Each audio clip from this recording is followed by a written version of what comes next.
Chapter 81 Flex the mental muscle. Consciousness slowly returns by drips, a tiny thought falling on top of a little sensation until my mind pools together and I awake. Ujada. Whoa. For some reason I feel like I was deep under that time. I technically don't actually sleep, so fully losing my awareness is becoming more and more strange to me. The sensation of actually waking up is starting to feel unnerving. The next thing to hit me is, everything feels weird. My body is larger, my brain is different, I have new organs and my carapace feels strange. This sensation is really weird, Gandalf. I mean, it was bad the first time, but this evolution has been a much larger change overall. Especially the brain. The feeling of having more brain than before is so strange I can't even properly define it. It's like I can think more. I feel as if I'm constantly thinking about the flow of energy in my core, which is almost empty even when I'm not thinking about it. So weird. The other thing is the sharp increase in size. Last time I spent my might on half size, half density, so my change in height and length was not quite as pronounced as it is this time. It's hard to estimate clearly, but I think my size has increased by about 30%. It's a lot. I take a moment to stretch out my legs and wiggle each of my 3 body segments, just trying to become accustomed to the new me. Waking up as a whole new creature is just so strange, I don't think I'll ever get used to it. I can almost feel that I'm leaving my human self further and further behind with every evolution.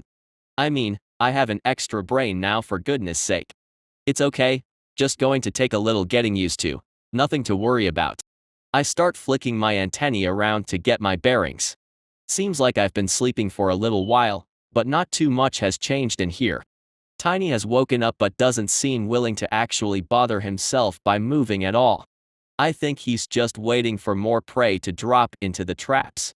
Here and there a few workers are poking about, attracted by the scent of prey that lingers in this place. This is good since they'll be able to assist and call for aid if anything were to fall into the trap. I'm so excited to try and practice my magic skills. It's a shame that my core has basically been emptied over the course of my evolution, so I won't be able to do much, but I just have to check it out and see how effective it is. Eagerly I sink my mind deep into my core. So fast. Almost as if I was already there, my mind flashes into the core, the trailing wisps of magical energy floating and billowing like smoke. I tease some of energy out, grasping it in my thoughts, then directing it out of my core and into my body. The sensation is so strange. Compared to before, the strain is greatly reduced. Before, moving the mana was like lifting a super heavy rope, which I then had to drag about to put it where I wanted it to go. Mana shaping was even more difficult. Not only did I have to lift this stupidly heavy rope, I also had to try and make designs and patterns on the floor with it, and if I made a mistake the whole thing would get knocked out of order. Now I feel like the weight of the rope has been reduced. Actually, that isn't even it. I feel as if the rope weighs the same but someone else is helping to carry it, so I can mostly focus on moving it rather than lifting it.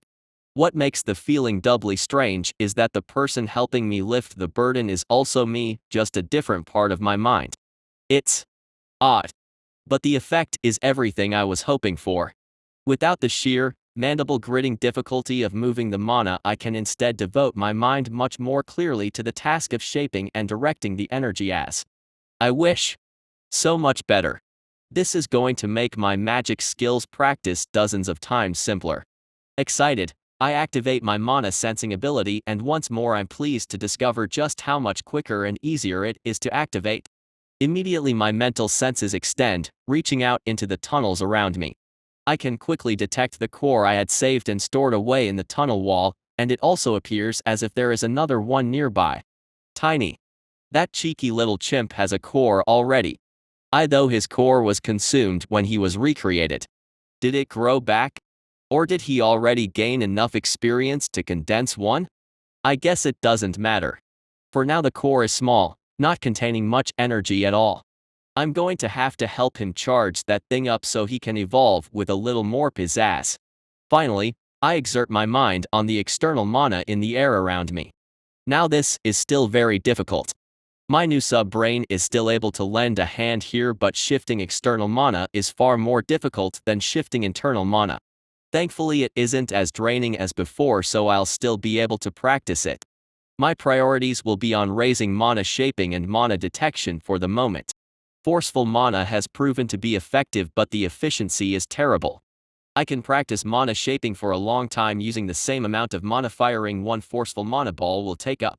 When taking into account the fact that my mana regeneration will actually be slower now than it was before whenever my gravitational energy gland is empty, like it is now. I'm so excited to see what I can do when that little thing is packed full of energy and ready to go. I can feel it now inside me. A slow drip of mana is being diverted from my core and into the new body part where some process is being undertaken to transform it, changing it into the new energy type. Now there is still something I need to experiment with that I haven't really had a chance to do yet. The core mechanic skill. I feel like it will do something critically important, but I'm just not sure what. I have a vague feeling in my mind, scattered thoughts that tickle away at the edges of my perception, thanks to the ideas planted in my head when I purchased the skill, and they hint at some amazing possibilities. With my second evolution successfully concluded, I think it's time to divert a little attention to exploring this skill. I crawl along the now more cramped tunnels and use my now larger mandibles to lever the core out of the dirt. Once I have it, I move back toward Tiny and away from the workers. I'm a little concerned they might try and grab it, returning it to the queen before I get a chance to check it out myself. The queen has enough cores for the moment, thanks guys. This one is mine. When I finally drop the core onto the ground near Tiny, the bat-faced ape monster looks curiously at the little spherical crystal on the ground. For a moment I think he's going to snatch it up, but before I can even prepare to slap him on the head, he has already grown tired of it and rolled back over. Odd. I thought he want this to reinforce his own core. Seems like he's not too interested. You'll max out that core, Tiny, even if I have to ram monster cores down your throat? Just not yet. Turning my attention back to the core, I slowly bring both of my antennae into contact with it before activating the core mechanic skill. Immediately a wealth of information blooms in my thoughts. I can sense all sorts of things about the monster the core came from, the death rabbit. More importantly, I can sense the instructions of the monster, the DNA. It's almost as if within this core is the design and instructions for the death rabbit, and I can read them all. Not only that, I can change them. I can redesign this creature using the core mechanic skill. Chapter 82, Mechanic in Training. There is so much information contained within this core. It's hard to describe exactly how my mind perceives it. I feel as if there is a massive filing cabinet full of data, numbers and values under my antennae, but I can't open all of the drawers. I can sense that there are things I don't have access to, things beneath the surface that my current level of skill won't allow me to influence, but this is a big development. Using this skill, it would be possible to custom design your own monsters, tweaking every body part and stat, potentially even their behavior. Eagerly I give it a try. I'll do something simple to start with. I'll take the instructions regarding the statistics and I'll shift them slightly, swapping points from might to toughness. Simple. How hard can this be? Let's try it.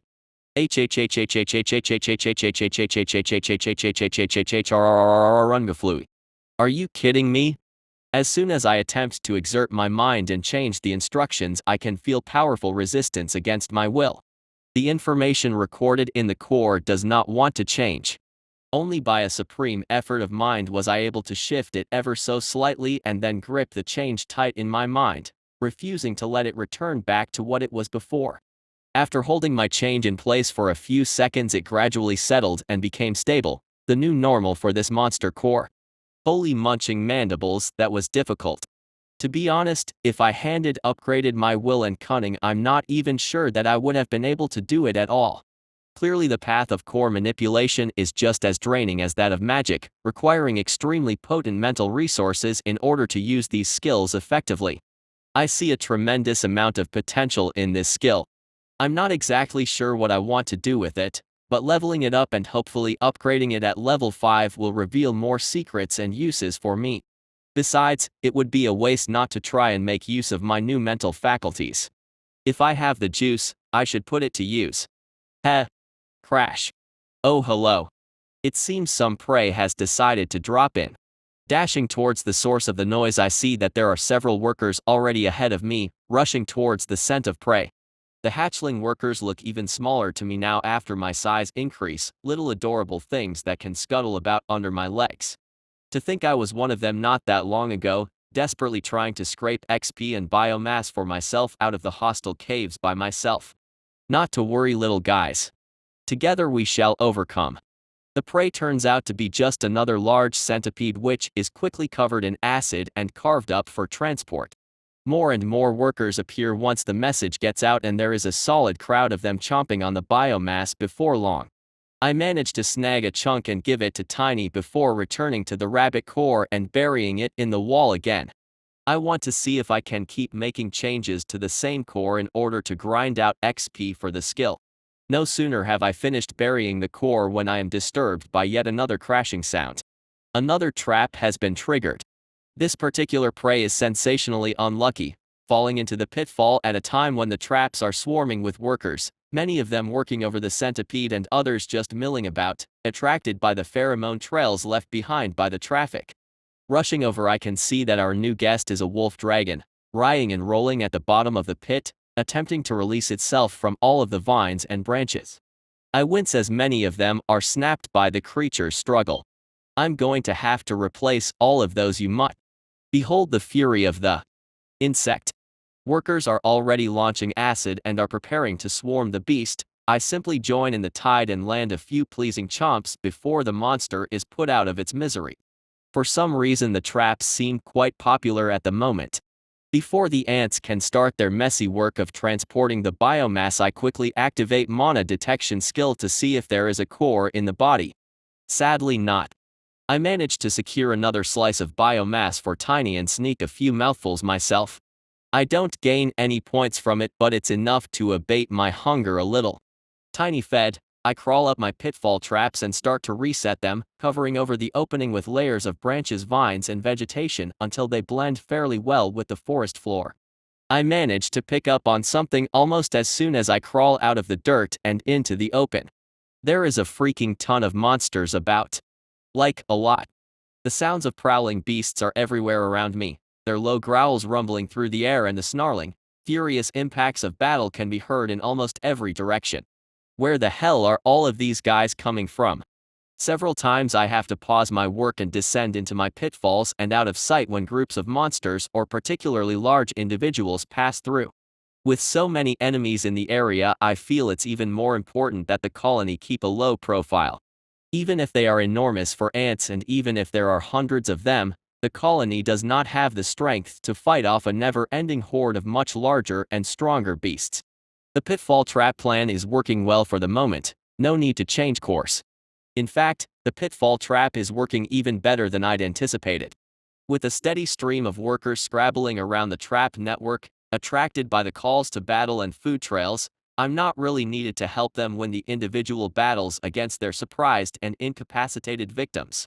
With the traps set, I can trust that the workers will be able to handle the situation on their own. The only problem I can imagine is if the workers start to climb out of the pitfalls and explore the forest above, potentially attracting monsters that will start a loud fight. To try and prevent this from happening, I do several laps around the upper edge of every pitfall, laying a thick pheromone message of dangerous. Don't come here. Claws crossed, the workers will comprehend the message and won't climb out of the pitfalls. I can't really think of anything else I can do. Hopefully the workers will be able to take care of the prey that drops into the network whenever I'm absent. When I finished my work on the traps, I've managed to regenerate a bit of mana, which I immediately put to use practicing my shaping skills. The difference in difficulty to before is like night and day, putting a smile on my ant dial even as I continue to draw the mana out of my core and bend it to my will. Mana shaping has reached level 3. Yes. Already the sub-brain is paying dividends. As an added bonus, I'm not even particularly tired after emptying my core for practice. What a refreshing feeling. I find Tiny sleeping after he finishing off his snack, and I rudely poke him awake with one foot. Come on, you ape. Let's go exploring. I've been cooped up in the trap network for a while now. I want to head up to the top of the anthill and see what is happening in the forest up there. Eventually Tiny grumblingly complies with my repeated prodding and we head towards the nest and then up the tunnel to the anthill. My little ape friend is getting less and less little with every passing meal. The tunnel is going to get a bit cramped for him soon. I might have to make a few modifications in order to ensure my ape companion can fit. After a bit of climbing we emerge out of the top of the ant hill and survey the forest around us. Time to go scouting. Chapter 83 The Ant's New Move. Ever since I arrived in this strange underground forest it has been bustling with activity, monsters appearing from all over the place, coming out of goodness knows where and fighting constantly. But now, something seems a bit off. As Tiny and I emerge from within the nest to the top of the anthill we are greeted with a sheer wall of sound. The cacophony from the surrounding trees and giant mushrooms is piercing. Howling roars, filled with endless bloodlust and thirst for battle echo from the ceiling and the distant walls over and over again. The forest has lost its chill. I think we can officially call it. There is absolutely nothing calm about this forest in the present moment. Is everyone having a bad hair day? Wake up on the wrong side of the cave. Even as Tiny and I stand and stare from the top of the hill, elevated above the tree line, I notice a few things have changed from the colony perspective. I don't notice any trails of ants leading off into the forest right now.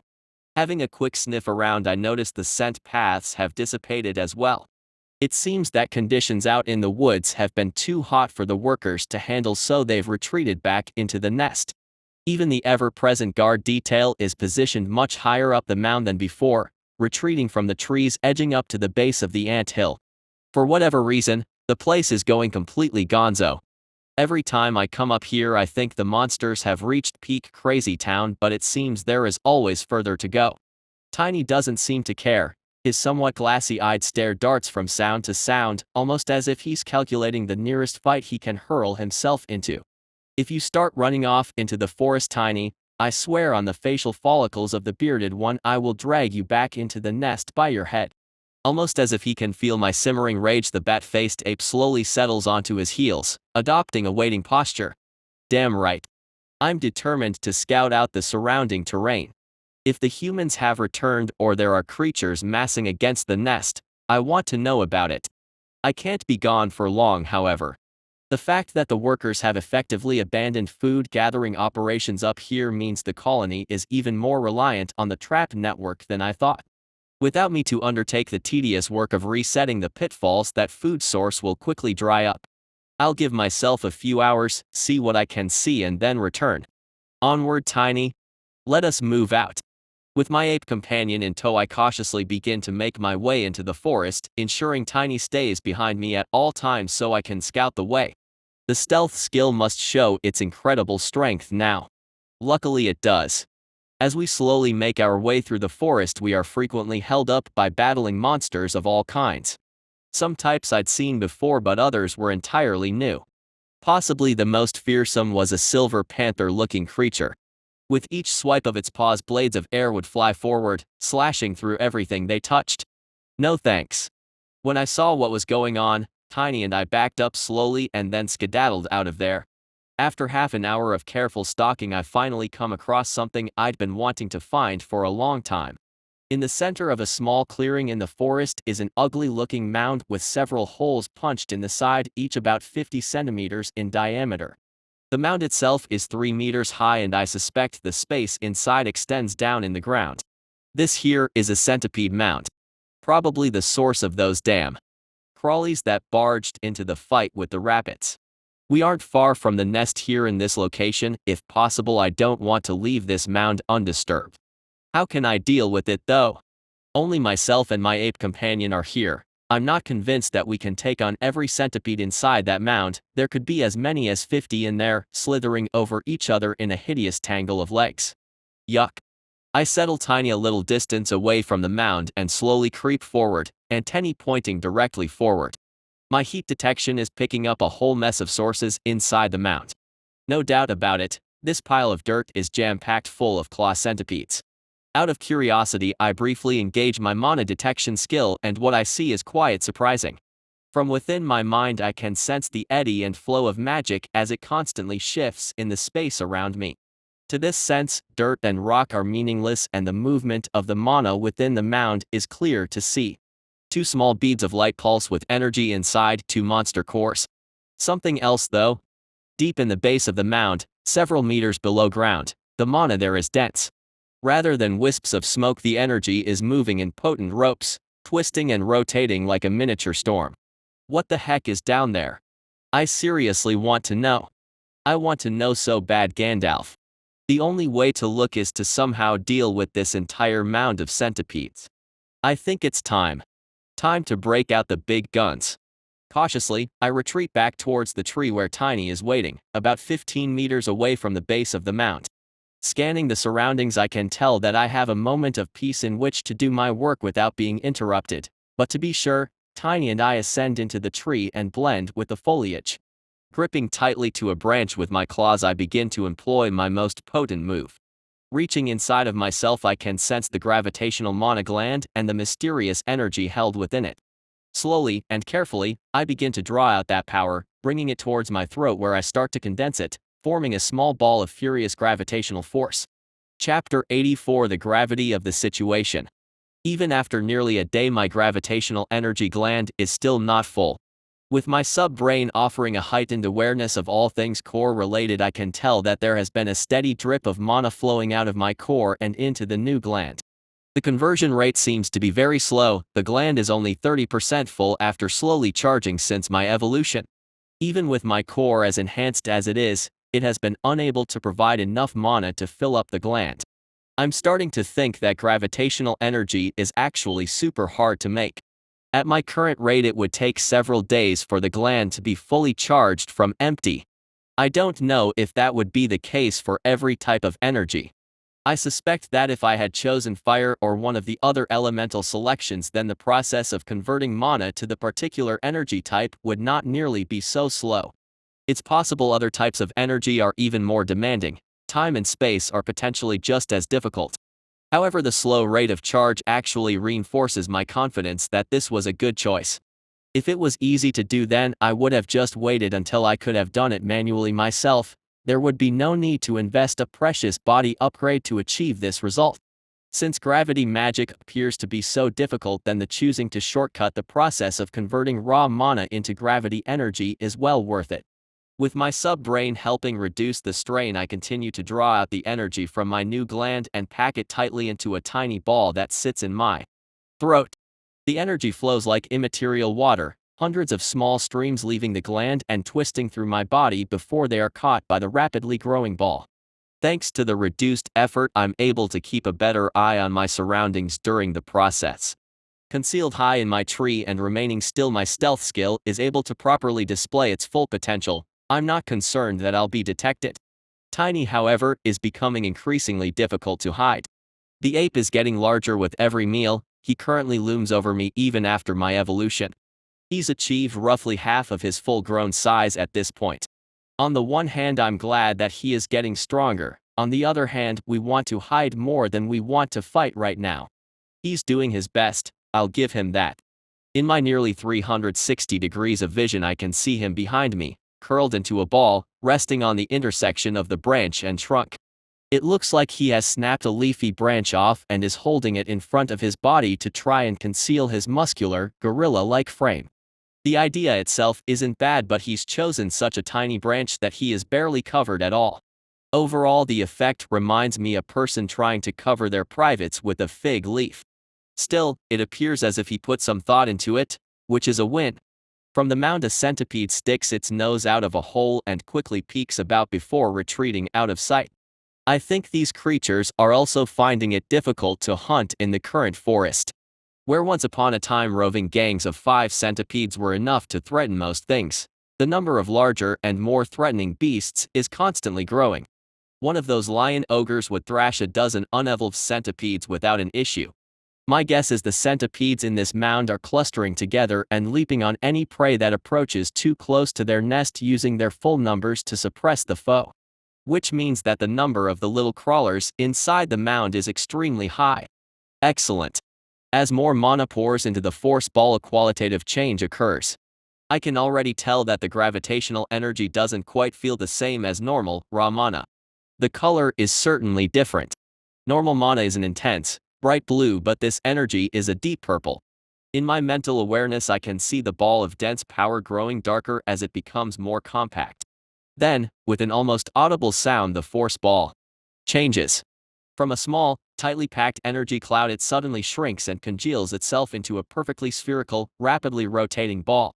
The color has become so deep as to be almost black. As soon as the change happens, the pressure on my mind to control the process has doubled. The energy in my gland roars out in a constant stream, almost against my will, as it gets pulled into the sphere faster and faster. Soon the ball appears almost like a spiral galaxy in my mind's eye, the flowing mana caught in the irresistible pull of gravity as it circles around the sphere in tighter circles before finally merging with it. With each passing moment, the sphere grows imperceptibly larger and the pull on my mana becomes more powerful. What the heck is this? Have I made a mana black hole or what? I have to frantically focus all of the mental energy I can summon from both of my brains in order to maintain even a semblance of control over the energy.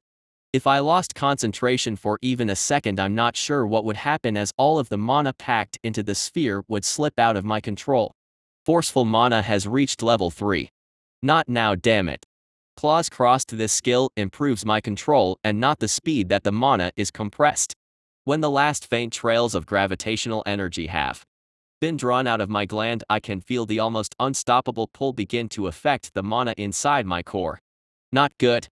If I don't release this damn thing, it's going to drain me completely dry of mana, even if I don't want it to. I open my mouth wide. The centipede mound is perfectly still before me.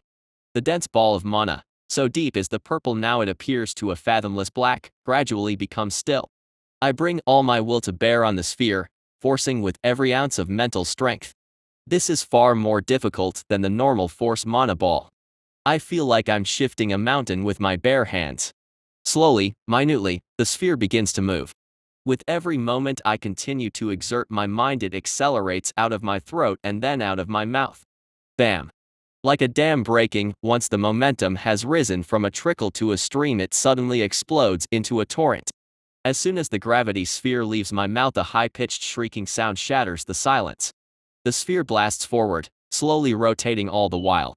An unfathomable pulling force can be felt, ripping leaves out of the tree I'm standing in as it streaks away. In response to the sudden cacophony of sound, centipedes begin to pour out of the mound, claws thrashing in the air as they rush to meet the threat. It's too late for them. Even before the sphere impacts against the nest, several centipedes are caught in the inexorable pull. Though they attempt to resist, the monsters are ripped from the ground and drawn towards the sphere. Once they come into direct contact with it, they are ripped apart. You have slain. You have slain. Ignoring the voice of Gandalf, I stare wide-eyed as the sphere finally thuds into the mound. At first nothing. Then the sphere flickers and expands rapidly. In a millisecond it has grown to be a swirling vortex of death at least 3 meters in diameter. Everything close to the edges is pulled in by the unfathomable force and summarily destroyed. After a second the sphere flickers again and then vanishes. The awful shrieking sound finally disappears. In the mound a large spherical chunk has been cleanly carved out, exposing the inside of the nest where the unsightly remains of dozens of centipedes can be seen. You have slain. You have slain. You have slain. As the voice of Gandalf reigns like a chorus in my ears, I can only behold the destruction wrought by my new ultimate attack in awe. I shall call it the Gravity Bomb. Chapter 85: Voluntary Beating. The effect of the gravity bomb is far beyond my expectations. That was only 40% of the gland being charged. What would 100% look like? I shudder to imagine. To be honest, I'm not even sure if I would be able to control that much energy. The gravity bomb I just fired had almost escaped my grasp even after my upgraded mental capacity. Just goes to show how difficult magic is to perform in this world. Even with my heavy investment to upgrade my mental capacity, it isn't necessarily going to be enough to take me all the way to the end of the magic road. In future evolutions, I may need to further invest in expanding my sub-brain and increasing my will stat. For now the results are certainly good enough. You have gained experience. You have gained experience. The voice of Gandalf continues to echo in chorus in my mind dozens of times, announcing the same message. You have reached level 2. Even after smashing all of those of claw centipedes, I only gained enough experience for 1 level. The penalty for defeating creatures a whole 2 evolutions below me is being displayed. In the aftermath of the gravity bomb, there is an eerie silence for a moment. Tiny and I begin to descend the tree in order to survey the damage more closely. As grow closer to the mound, several centipedes begin to crawl out from deep within their nest, clearly protected from the blast by their position below the ground level. These guys are seriously mad, claws snatching at the air and mandibles viciously chomping in a clear display of their rage. Tiny and I are quite delighted to see them and happily hurl ourselves upon the foes, ready to do battle. I'm especially glad to see these centipedes survive, as they are perfect for training a new skill I've wanted to level up for some time. My exoskeleton defense skill. This particular purchase was part of my effort to tank up, buffing my defense to the point I wouldn't have to fear little beasties like these guys, but I haven't had a good opportunity to test it and gain experience in it yet. This handy skill doesn't actually improve my carapace in any physical way. What it does do is give me insights and instincts to help make best use out of my external skeleton. I can feel the skill at work in my mind as I close in on the claw centipedes and deliberately allow them to strike towards my body. Seeing the angle of the attack, I almost subconsciously shift the position of my body to present a greater slope to the enemy, blunting the impact and reducing the surface the clawed beastie can grab hold of. Behold my skillful maneuvers. Ouch. Another claw centipede has approached from the side and bitten me. Damn thing. Clearly my skills need improving. In this way, I allow several of the skittering monsters to approach me and attack whilst I stand there and take it like an ant. I try to react as fast as I can, adjusting my position with all the speed and precision I can in order to reduce any damage taken. To be honest, very little damage has actually been taken. My diamond carapace and improved toughness is showing itself to be more than capable of blunting the attacks of these monsters. My double core boosted evolutions are displaying their effects now. These yet to evolve centipedes are simply no threat to me. Exoskeleton defense has reached level 2. Haha. The perfect way to improve one's defensive skills, tanking blows from weak enemies. This is the ultimate wisdom of humanity on display, you foolish centipedes. 4 of the ugly monsters have surrounded me now, battering me on all sides as I continue to make small adjustments in my stance and posture. Exoskeleton defense has reached level 3. Bewahahaha. Wait, Tiny knew. Having finished off his own opponents, my ape companion has gleefully rushed over, impressive fists crackling with blue electricity, and in only a few short moments he has pounded the centipedes around me into paste. As I stand stunned and staring, Tiny turns his bat face towards me, beaming with pride. Well done, buddy. Well done. Tiny flaps his little bat ears and leaps into eating, scooping up handfuls of monster and cramming it into his face. Gross. Okay, fine then. I start to hunt around the mound, curiously prodding here and there to see what I can find. After searching around the outside of the mound, I manage to find a small, tennis ball-sized lump which I cannot really describe. When I try and pick it up, I find that it is seriously heavy. Is this the compressed remains of the gravity bomb? Did it really manage to squish all of that dirt and biomass into this little ball? That is a truly terrifying level of compression, Gandalf. It's like having a car crusher launched from my mouth. It's almost a shame that I can't really eat this ball. It would appear to be a rather disgusting cocktail, 3 parts dirt, 1 part crushed centipede. There is probably a couple of points of biomass mashed into here. It's a shame to see them go to waste, but a stomach full of dirt wasn't really what I had in mind for a snack. Tiny will probably eat it. Now, where were those cores? I detected 2 monster cores when I scanned the mound, as well as that strange convergence of energy at the deepest recesses of this nest. I'm very keen to discover just what on Pangera that was.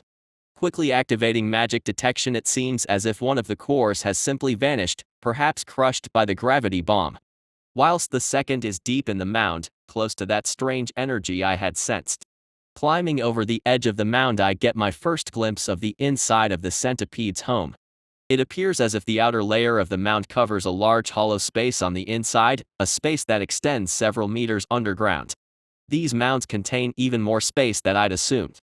No wonder so many centipedes can fit in one of these things. Right down the bottom of the mound, the open space converges again into a narrow hole that extends deeper still. Right in the bottom I can see an extremely bright source of concentrated mana. The mana is so thick I can visibly see it swirling in place, leaking out of the dirt and hovering like smoke in the air. What the heck is this? I can also see a centipede attempting to hide itself by curling its body together beneath the mana.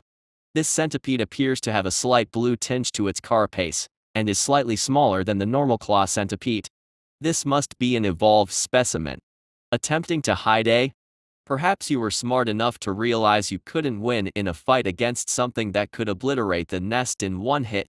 Thought your only chance to survive was to conceal yourself down here, eh? Tough luck, buddy. Nobody slips past this ant. Before the monster can discover it has been found, I turn to present the commercial harbor to the foe and blast it with acid. Pow! Immediately a horrified screech can be heard and the monster immediately writhes and attempts to charge out of its hidey hole towards me in one last desperate charge. Chomp! You have slain level 3 nobles Ew and Scolopendra. One snap of the mandibles is enough to fatally wound my smaller opponent. Weak! This is an evolved monster. Better grab a bite. You have consumed a new source of biomass, nobles Ew and Scolopendra. You are awarded 1 biomass. Basic profile of the nobles Ew and Scolopendra unlocked. Nobles Ew and Scolopendra, noble centipede young. This evolution of the claw centipede is weaker than the base monster in terms of raw fighting strength, but instead gains intelligence and the ability to coordinate its more primitive brethren. Interesting. So this evolution of the centipede is like a leader caste. It appears as if the centipedes who successfully evolve into the adult claw centipede have to leave the nest of their kind. They could hardly fit after all, whereas this evolution stays in the mound and helps coordinate their fellow kind. Also, young. That word leads me to believe there are quite a few evolutions ahead of this noble centipede, increasing its cunning and becoming a more capable leader. Interesting. I quickly rummage through the biomass until I manage to locate the monster core, which I quickly absorb, taking my maximum mana up to 52. It'll be a long road to 100. I then start to consume the food whilst watching the bizarre mana phenomenon below me. What on earth is going on down there? By the time I finish my meal, gaining another 2 biomass for my trouble, I get an answer. Chapter 86. Still much to learn. As I ate, the mana cloud beneath me grew more intense, radiating a blinding glow that forced me to turn my head away to avert my eyes. Curse my lack of eyelids. Sometimes an entity just has to blink. There is a bright flash and then the intensity of the light fades, allowing me to turn back and observe what the heck just took place. The mana cloud is still there, lazily swirling as the glowing energy leaches out of the walls, but there is also a centipede. A brand new claw centipede uncurls itself and upon seeing me staring down at it, immediately opens its claws and charges. Chomp. You have defeated level 1 claw centipede. You have gained experience. That was one short life. Holy bushiness of the gray one. This is a spawn point. I hadn't had confirmation of this point yet. I had no idea how all of these monsters were being created. I hadn't seen any monsters procreating, giving birth or any such thing. But that didn't mean that it didn't or couldn't happen. Here though I have proof. Evidence. Monsters are spawned from concentrated mana points in the ground, possibly also in caves. But why? And how? Is the creation mana I saw in the menu? If so, who is doing the creating? Is this simply a natural phenomenon in this world, a byproduct of mana? It seems ridiculous to suggest that in any place the strange energy form that is mana exists, monsters will begin to spontaneously pop out of the ground. Just what is going on in this place? This doesn't explain the behavior of the centipedes, however, it makes so much sense. Of course the centipedes would construct a mound around a spawn point, reinforcements would literally pop out of thin air and begin to work with the rest of them. Perhaps in each mound a noble can also be found. Is it the noble centipede that gathers its followers together, creating the mound around a spawn point? Or do the centipedes perform this action themselves? Interesting nonetheless. Of course, the other aspect of this discovery is what it could mean for the colony. A spawn point is essentially a creature manufacturing location. Looking down, the monocloud is already beginning to recover its intensity, growing brighter with each passing second. It is entirely possible this location will spit out a new centipede every hour. Free food for the colony. An endless supply of weak individual monsters to plump up those larvae and swell our numbers. The only problem is how to connect it to the nest without drawing too much attention. We aren't too far from the ant hill here. It should be possible, if tedious, to dig a tunnel that will connect this location to the nest. Such an endeavor would probably take a full day of digging, even with the excavation skill. Once connected, how will I manage this location? I would probably need to put down a pheromone trail to bring workers here so they are in position the moment the centipede spawns. It doesn't seem worth it to create such a long tunnel and divert the workforce just for one centipede an hour. But securing such a safe and reliable food supply is also important. With a sinking feeling, I gradually realize what I should do. It makes a lot of sense to connect this spawn point to the colony underground, so the tunnel will be constructed.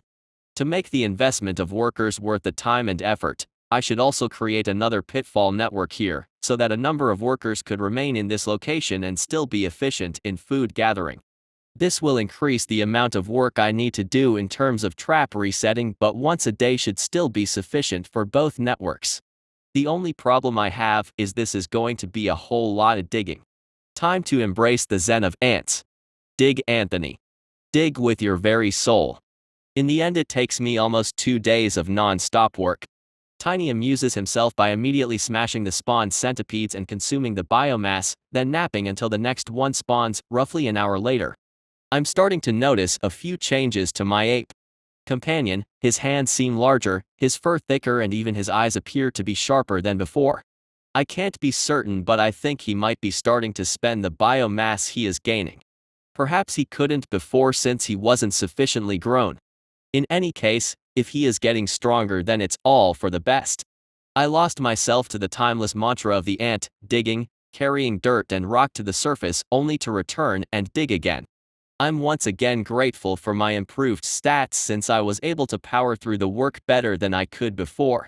I was also able to level the excavation skill another 2 times, raising it to level 6. Through sheer-minded, mandible-grippingly bloody-mindedness, I complete this project.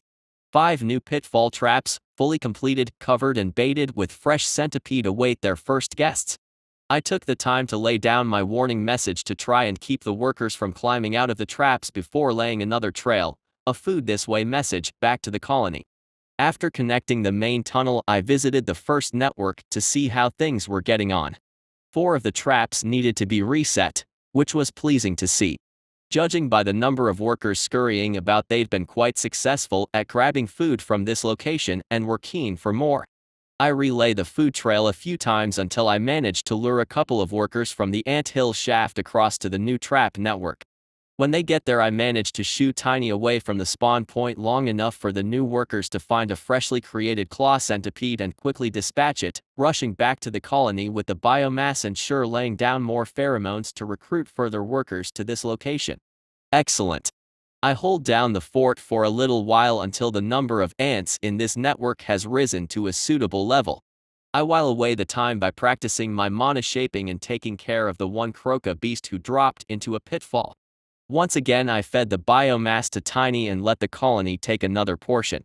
The croca, despite still being fearsome beasts, are unevolved after all. If I were to eat them, I'd end up with a full stomach and little else.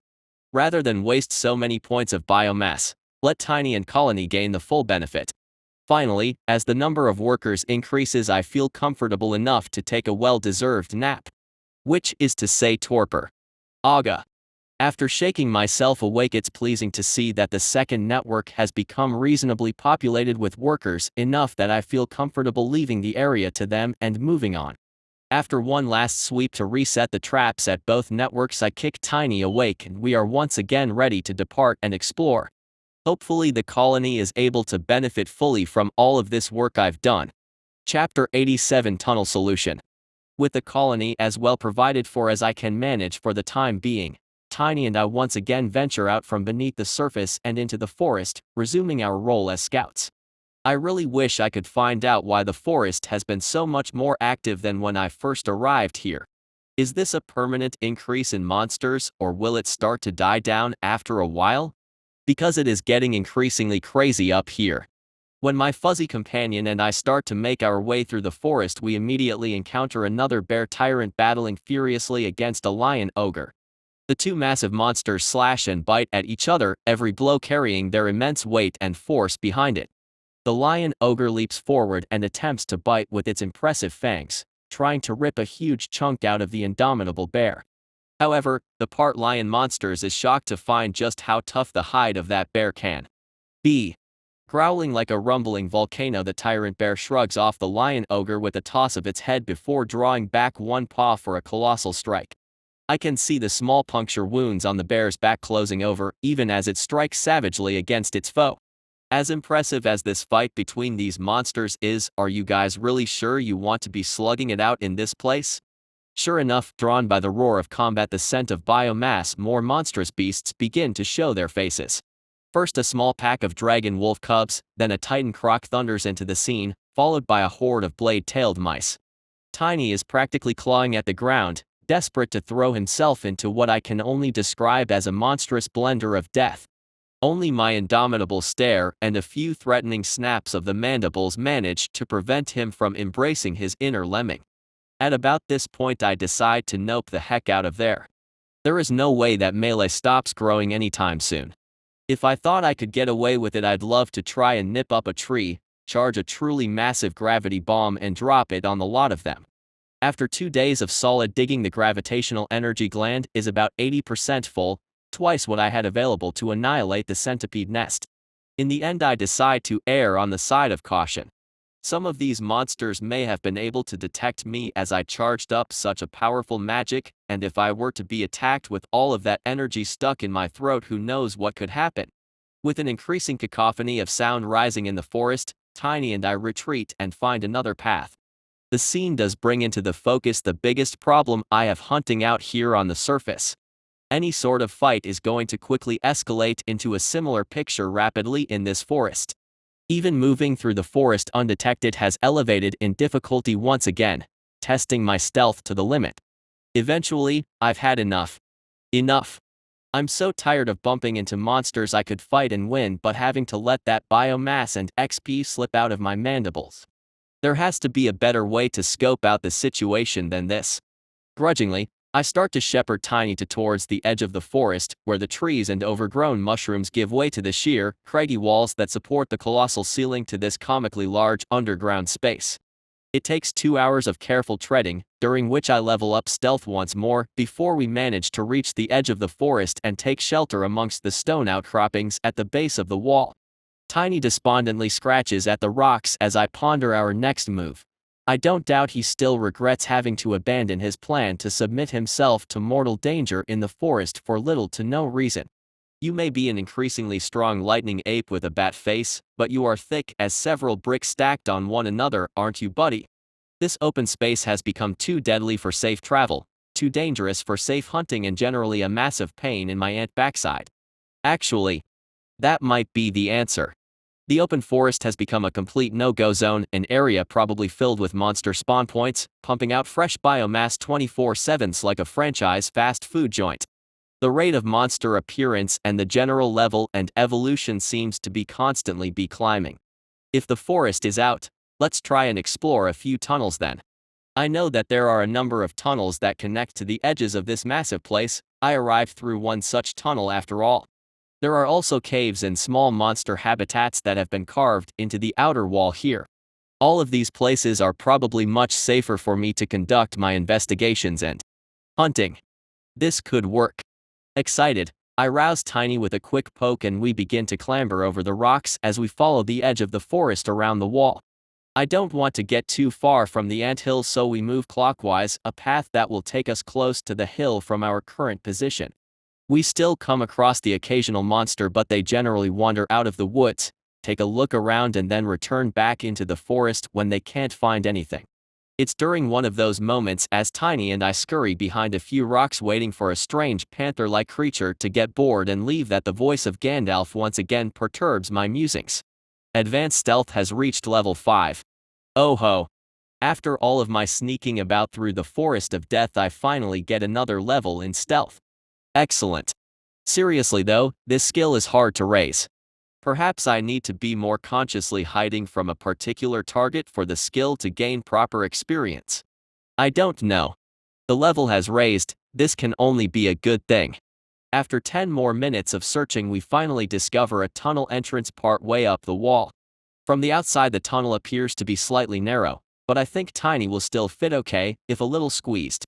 It isn't hard for me to skitter up to the opening, but my ape companion has to make a more difficult climb before he can enter. Not in the open spaces now, Tiny. Welcome back to the tunnel's ant country. Once inside, I almost feel relieved to be back into the narrow, stony confines of a wild, unexplored tunnel again.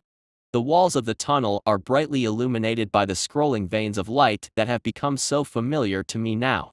In fact, the light is pulsing more rapidly than ever before. The tunnel is so well lit it almost feels like daytime in here. Curiously, I activate my mana detection skill, and sure enough, I get a strong response from the walls, providing the final proof that these twining vines are in fact full of mana, almost like veins, transporting mana through the walls and throughout this entire underground realm. The realization is quite strange. It almost feels as if I'm inside a giant organism, the tunnels forming the arteries that move the blood like mana throughout a strange body. Chapter 88. Once more to battle. Muahaha. Here in the tunnels, my supreme senses are once again able to display their full dominance. Enhanced compound eyes. Heat detecting antennae. Mana detection. All of these things combine to ensure nothing can sneak up on me in here. In fact, it will be I who will do the sneaking. So long as Tiny stays a reasonable distance behind. According to the tunnel map, this cave seems to be winding slightly downward and curving to the left. There are various twists and turns, but that seems to be the overall trend. After being in the forest, where mayhem seems to reign at all times at the moment, entering these quiet tunnels is a shocking difference. Being able to hear the faint echoes of my legs skittering or Tiny's hands gripping on the rocks has me jumping at shadows. What a sec. My antennae start furiously wiggling in the air as I attempt to confirm the faint sensation I just detected. Yes. A heat signature has whispered against my antennae. Something is approaching, not far away at all. Turning quickly, I hustle Tiny into a crevice against the wall of the tunnel and wait, hoping we haven't been discovered. I want to be able to get the jump on these monsters, whatever they may be. This ant is hungry for battle. Mainly for the XP and biomass, but also to battle. This may just be another aspect of my adjusting attitude after being reborn in this world, but the thrill and excitement of fighting for your own food, the contest to see which life form is worthy to go on, growing stronger on the remains of the other.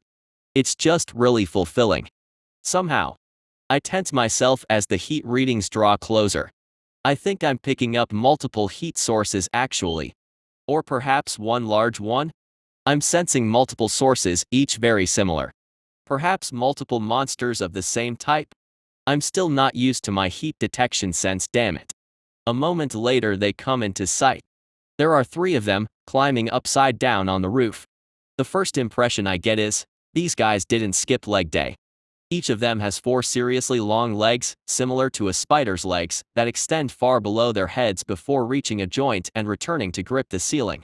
Suspended in the middle of these limbs is their main body. Similar to a leech, they resemble a tube with a hideous fanged mouth capping one end. 2 clawed hands extend from the center of their torso. I'm not currently seeing any eyes on these things. Can they see at all? Just as the trio of spider leeches is about to pass over my head, I slowly turn and reposition myself to display the business district in all of its glory. Thankfully, my subtle movement isn't spotted and the tree monsters pass over Tiny and I without twitching. Pow! Receive the acid of justice. The spider leech bringing up the rear is doused in restrictive acid before it has a chance to respond. The sticky acid immediately congeals and burns away at its soft body. Steam begins rising from it. My victim unleashes a horrifying yowl that penetrates my ears instantly. Holy heck. It sounds like 100 cats just got trod on their tail. What is this ungodly noise, Gandalf? All 3 monsters turn towards me with dizzying speed, and before I can release my second acid blast, the world goes black. What the heck happened? I can't see a damn thing. My antennae continue to wave frantically, and I'm relieved to find I can still detect the body heat of our three opponents, as well as Tiny next to me. Gritting my mandibles, I activate mana sensing as I dodge to one side. No sooner had I leapt to the left than I feel a sharp wind rush past, followed by the crunching sound of something piercing into stone. Yikes. Unsurprisingly, each of these monsters has a core, lighting them up like a Christmas tree. Although it's distracting and difficult to keep the skill active for a long time, I'm going to leave it on for the time being. Combined with my heat detection, it'll allow me to locate the enemy at the very least. Tiny started bellowing in rage as soon as the lights went out, frustrated he can't strike at his enemy in the darkness. Electricity immediately begins to crackle around his body, twisting and writhing down his arms like deadly serpents, but he has no idea what to do with it and continues to shout and beat his chest, daring the enemy to show themselves to him. I refuse to slow down and continue to dodge here and there, anticipating a strike at any moment. My senses are telling me that the three spider leeches are still attached to roof, roughly where they were when I last saw them, which leads to believe they have some method of attacking from range. I can't sit still. Sure enough, as I continue to erratically leap from place to place, I hear the occasional crunch as some projectile smashes in the rock and dirt around my feet. This is dangerous. Turning suddenly, I rush with all my strength towards and then up the wall. 3 versus 1, they'll certainly win the ranged battle, so I'm going to join them on the ceiling. Frankly, it's my favorite place to fight. Mana sensing has reached level 2. I can feel my sub-brain burning out. Maintaining the detection skill requires a lot of concentration, and I'm not really helping to carry the load. With my main mind, since I'm focusing on the fight. Hold on for a bit longer, little brain. Whatever they've done to block my eyesight is still in effect. The entire tunnel has become completely dark. Not a whisper of light is reaching my eyes, even from the walls under my very feet.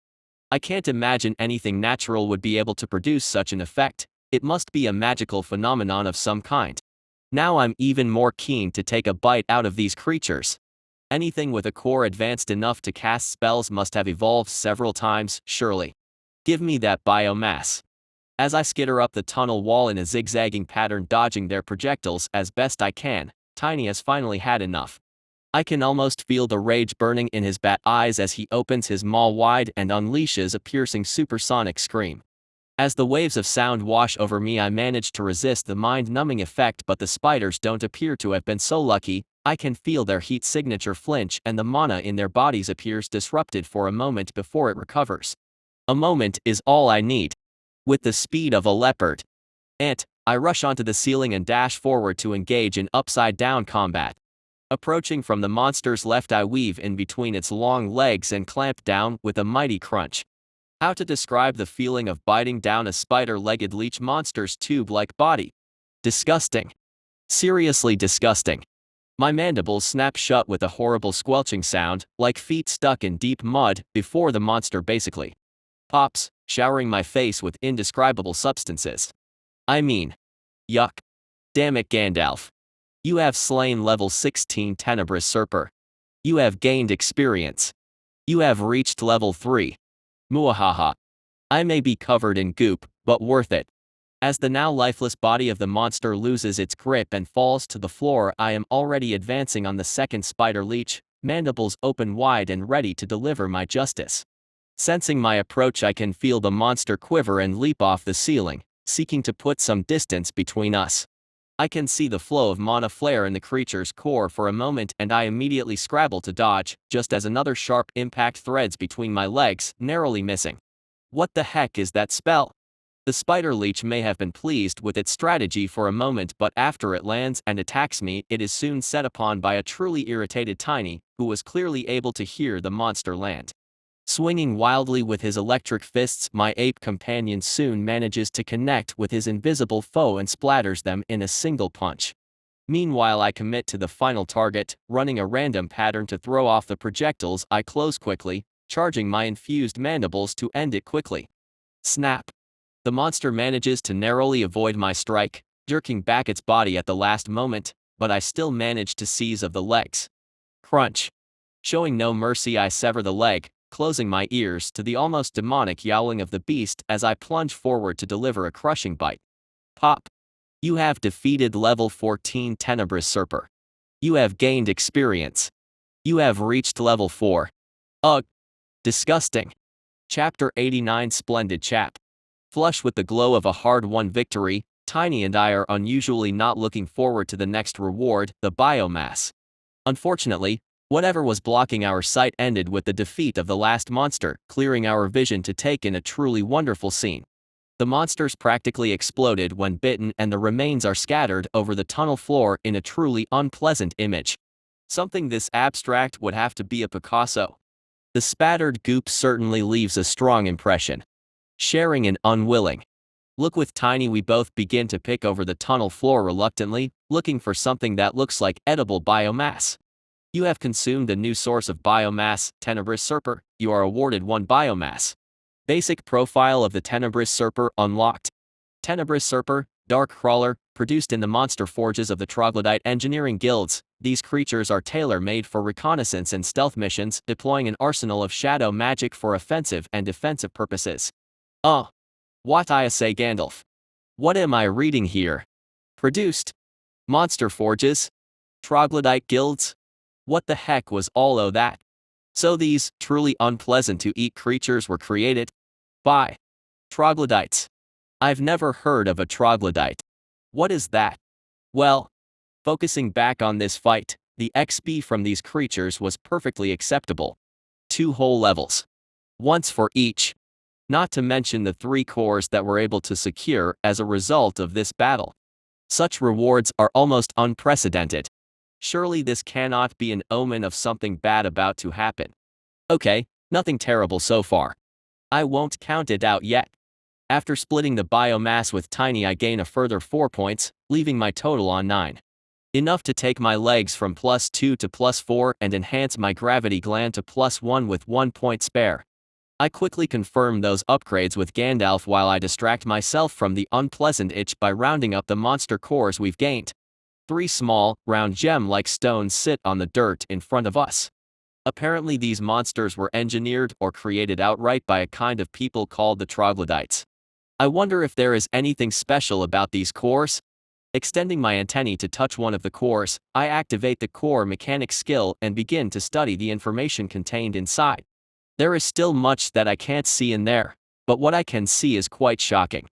These monsters have almost no toughness at all and very little might. The energy is instead diverted into cunning to make them more intelligent and towards magical proficiency, including a shadow magic gland. These are probably the first monsters I've seen with such tanked physical stats in favor of mental and magical prowess. It makes sense if you consider them as designed monsters to compensate for their physical weakness. They were equipped with their darkness cloud spell and whatever projectile they were firing. Interesting. Out of curiosity, I try and shift the values a little, just divert a touch of energy over to toughness, and I find that it is impossible. When I attempt to make the change, I feel as if I'm lifting a mountain with my fingers.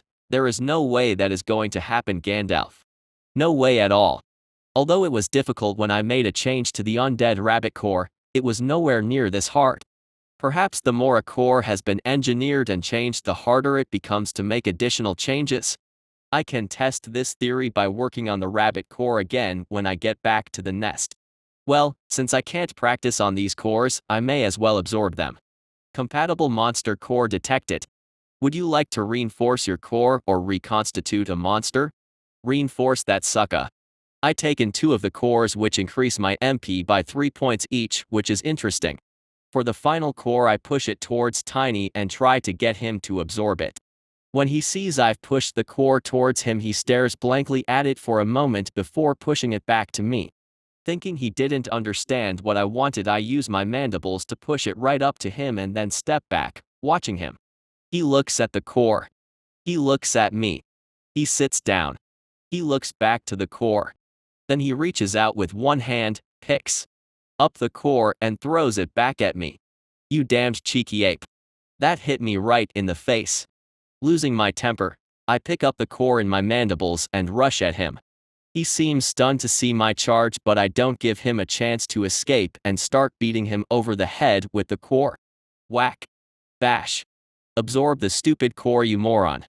Don't give me any of your cheek. After hitting him probably 10 times, I notice that I'm only hitting him with my mandibles now and the core is gone. Stepping back, Tiny is looking at me with a reproachful expression, clearly not happy with my violent treatment. I gift you a core and this is how you react. I had to beat you up before you would even accept it. Hopefully you'll remember this lesson next time I pass you a core. If my thoughts are correct, then Tiny has only evolved once, from those small apes to his larger gorilla form. If he's going to follow me around, then he needs to be as strong as possible, so it's worth it to invest cores to ensure that his evolution provides the largest gains possible. With the rewards distributed, I start to think about whether I should investigate further into this tunnel or retreat for the time being when I feel something strange from the tunnel in front of us. What the heck is this? My antennae start to wave vaguely in the air in front of me as I try to understand the feeling I'm getting. I think this is air pressure? Like a wind from the tunnel. How does that make sense? You would only get wind underground if something large was pushing the air as it rushed down the tunnel. Suddenly my heat senses begin to detect a massive heat signature approaching, fast. Not just fast, Olympic sprinter fast. By the shining beard of the wizardly one, get the heck out of here, Tiny.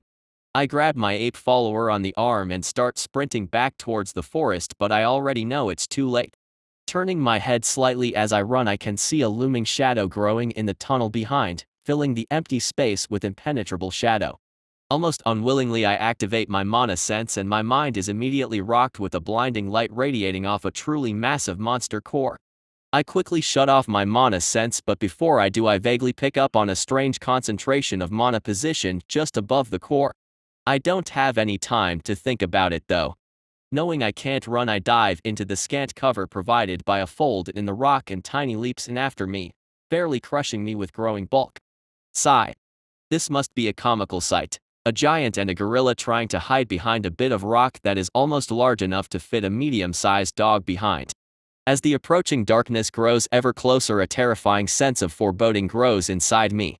There is something especially scary when you know there is a giant monster in front of you but you can't even see it. Whatever it is, it slows down as it approaches and the impenetrable darkness gradually fades away, revealing the beast one feature at a time.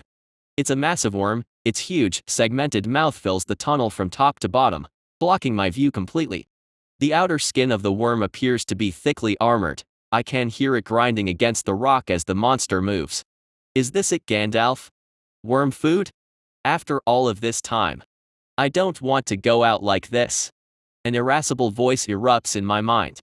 What in the blazes do you chaps think you are doing here? HHHHH. Was that the worm? No, it isn't the worm, you blighter. Humph. No respect these days, that's the trouble with the dungeon nowadays, no respect at all. As the gruff voice continues to echo in my mind, the gigantic worm gradually stretches and thins itself out to reveal a smaller creature riding on its back. This new monster is like nothing I've seen before. Eyeless, earless, with a large bulging forehead that tapers down to a wide, toothy mouth. The leathery-looking skin is a splotchy red color and wraps around a fairly scraggly, unimpressive-looking frame. Thin, stick-like arms and legs emerge from a torso so thin the ribs are showing. Are you quite finished, you cretin? Rages the voice in my mind. Oh. Sorry. You wouldn't happen to be an troglodyte, would you? Chapter 90 Conversation with a Mind. Troglodyte. Where in the blazes did you get that thought? This guy is so touchy. Judging from the sound his voice makes in my mind, I definitely consider him to be male. He sounds like a British general from the 1800s. I took a look at the dark crawler core and it said they were engineered by troglodytes. So I assumed. Bosh and poppycock. Only the blasted system in this dungeon refers to my great people as cave dwellers. We refer to ourselves as the Sophos and have done since before this smarmy dungeon existed. Poppycock? What is a dungeon anyway? You are inside the dungeon, you blithering simpleton. You're smart enough to talk to me but have no idea where you are. I'm not local. Sir, I have no idea how to talk to this guy. He doesn't have eyes I can focus on. I feel rude staring at his wrinkly forehead. What do you mean not local? You're here, aren't you? I can't imagine a blasted thing like you could get out of the dungeon at all. Those dunderheaded surface dwellers lack the sophistication and senses of us Sophos. If they'd seen you, they'd think you were any old monster and squashed you flat, I dare say. Despite his voice frequently rising to a mighty roar, filled with energy and outrage, his body never moves, not even a twitch. The juxtaposition of voice to frame is completely bewildering. I'm finding it hard to focus on all of the incredible information he's passing me. Please, sir. I haven't had a chance to ask anyone as knowledgeable as yourself about this dungeon. If I have caused offense by eating your crawlers, I am very sorry. I thought they were just monsters and attacked them. Just monsters. Balderdash. I labored many hours in the monster forge to produce those beasts. How am I to complete my reconnaissance of the forest expanse without them? HMPH. If you weren't so unique, I'd have already fed you to Chrysalis here. You can tell I'm not a normal monster. Of course. What do you take me for? Some primping, pink, puffy human? My people are renowned over Pangera for our unsurpassed mental magic. Unsurpassed, I say. Ah. Yes. Clearly unsurpassed. My bootlicking seems to mollify him a little, though it is hard to tell since he basically has no face. I try not to think such thoughts too loudly lest he pick up on them and feed me to his worm. Harumph. I could detect the movement of your thoughts long before I came upon you here. Clearly not the mind of a monster spawned from this wally of a dungeon. What say you, Ant? How did you come to be? HHHH. How can I explain this? I died on another world, and then I woke up here in an ant body. By the magnificent minds of the mighty Sophos. You were reborn here, you say? Shocked by the sheer volume of the response, I can barely think a reply. I think I'm getting a headache. Yes. I see. A moment of silence follows as my brusque new associate absorbs this news. According to the recorded wisdom of my people, you are not the first we have encountered in these circumstances. Really? Holy moly. You mean there have been more people like me that were reborn in the dungeon? As monsters? Yes. Are they still around? What happened to them? Another pause. Most were driven rather insane, or at least they had been when they encountered us. Others were killed either by the dungeon or hunted by surface dwellers. For once he gets through a full statement without shouting, perhaps he understands how that statement would make me feel. Insane. Driven mad or dead. You don't seem particularly insane. No? Interesting. You don't find your new environs to be difficult? I guess so. I mean, I was pretty used to being on my own with nobody to talk to. And it kind of feels nice to be out and about doing things. Lots of excitement and action. You know, you were a human previously, as I understand it from your thoughts. You don't find it strange to be a monstrous ant. It did take a bit of getting used to, I guess. I don't really think I had that much time to worry about it really.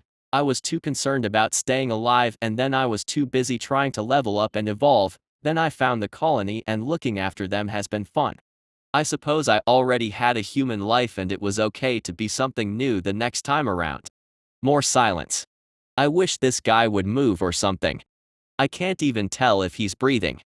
Well, that is gosh darned impressive, I say. A good stiff upper lip, that's the stuff. You won't survive long in the dungeon being soft. Holy Gandalf. He got his pep back in a hurry. You know, I do seem to recall word that one of your kind had survived and gone deep into the dungeon. Whether or not they had come from the same place as you before they were reborn, I dare not say. The old records detail many powerful monsters who survived countless battles and descended deep beneath the surface. To my people they are known as ancients. Ancients, eh? Seriously though, just how deep does this dungeon go? We must be nearly a kilometer down where we are. It surely doesn't get much deeper than this, right? Bwahahahahaha. Oh, I say. What a jape. Were you a joker in your last life also? Haha. I say, indeed. I'm wrong then, am I? I can almost hear him mentally wiping a tear from his eye as he replies. We are indeed a kilometer under the surface here, but common knowledge amongst my people puts the radius of Pangera at slightly over 10,000 kilometers. As far as we know, the dungeon extends all the way to the center. Right? Why are things so stupidly dangerous already then? Not even 1% into the stupid thing. Well, because of the wave, of course. Wave. My pardon, old bean. I shouldn't forget that you know nothing of this place. Have you not noticed that the number of monsters and the density of mana has been increasing over these last weeks? I have. Indeed. Soon a phenomenon known on this world as a wave will occur. Simply put, the dungeon will start to spit out massive numbers of monsters, pretty much constantly for a period of time, usually between 1 day to a week. This is a bit alarming. Isn't it already spitting out massive numbers? And where will they come from? Haha. This is just a drizzle before the storm, my boy. When the wave breaks, you can expect the spawn rate to go up at least 10 times. 10 times, I say.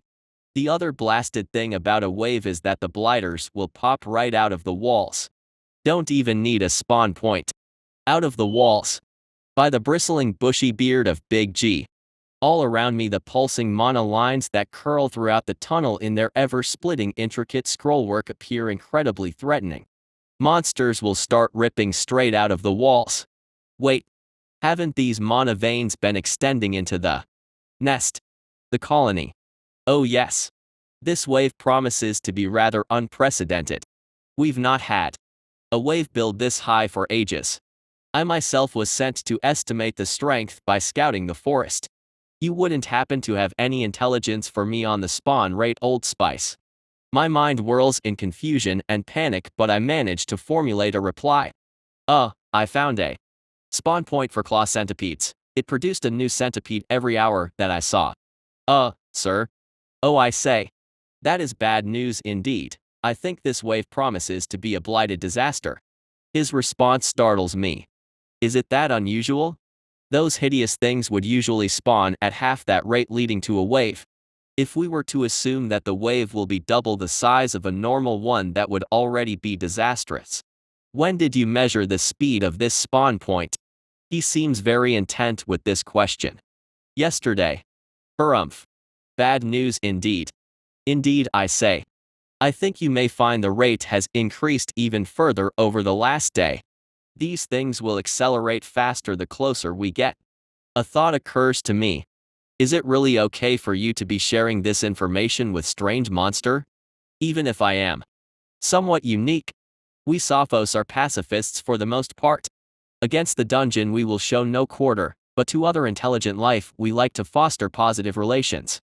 We have dwelt underground on Pangera for thousands of years before the dungeon extended out of the depths, and here we still remain. He actually moves his body and gestures down at the fearsome worm beneath him.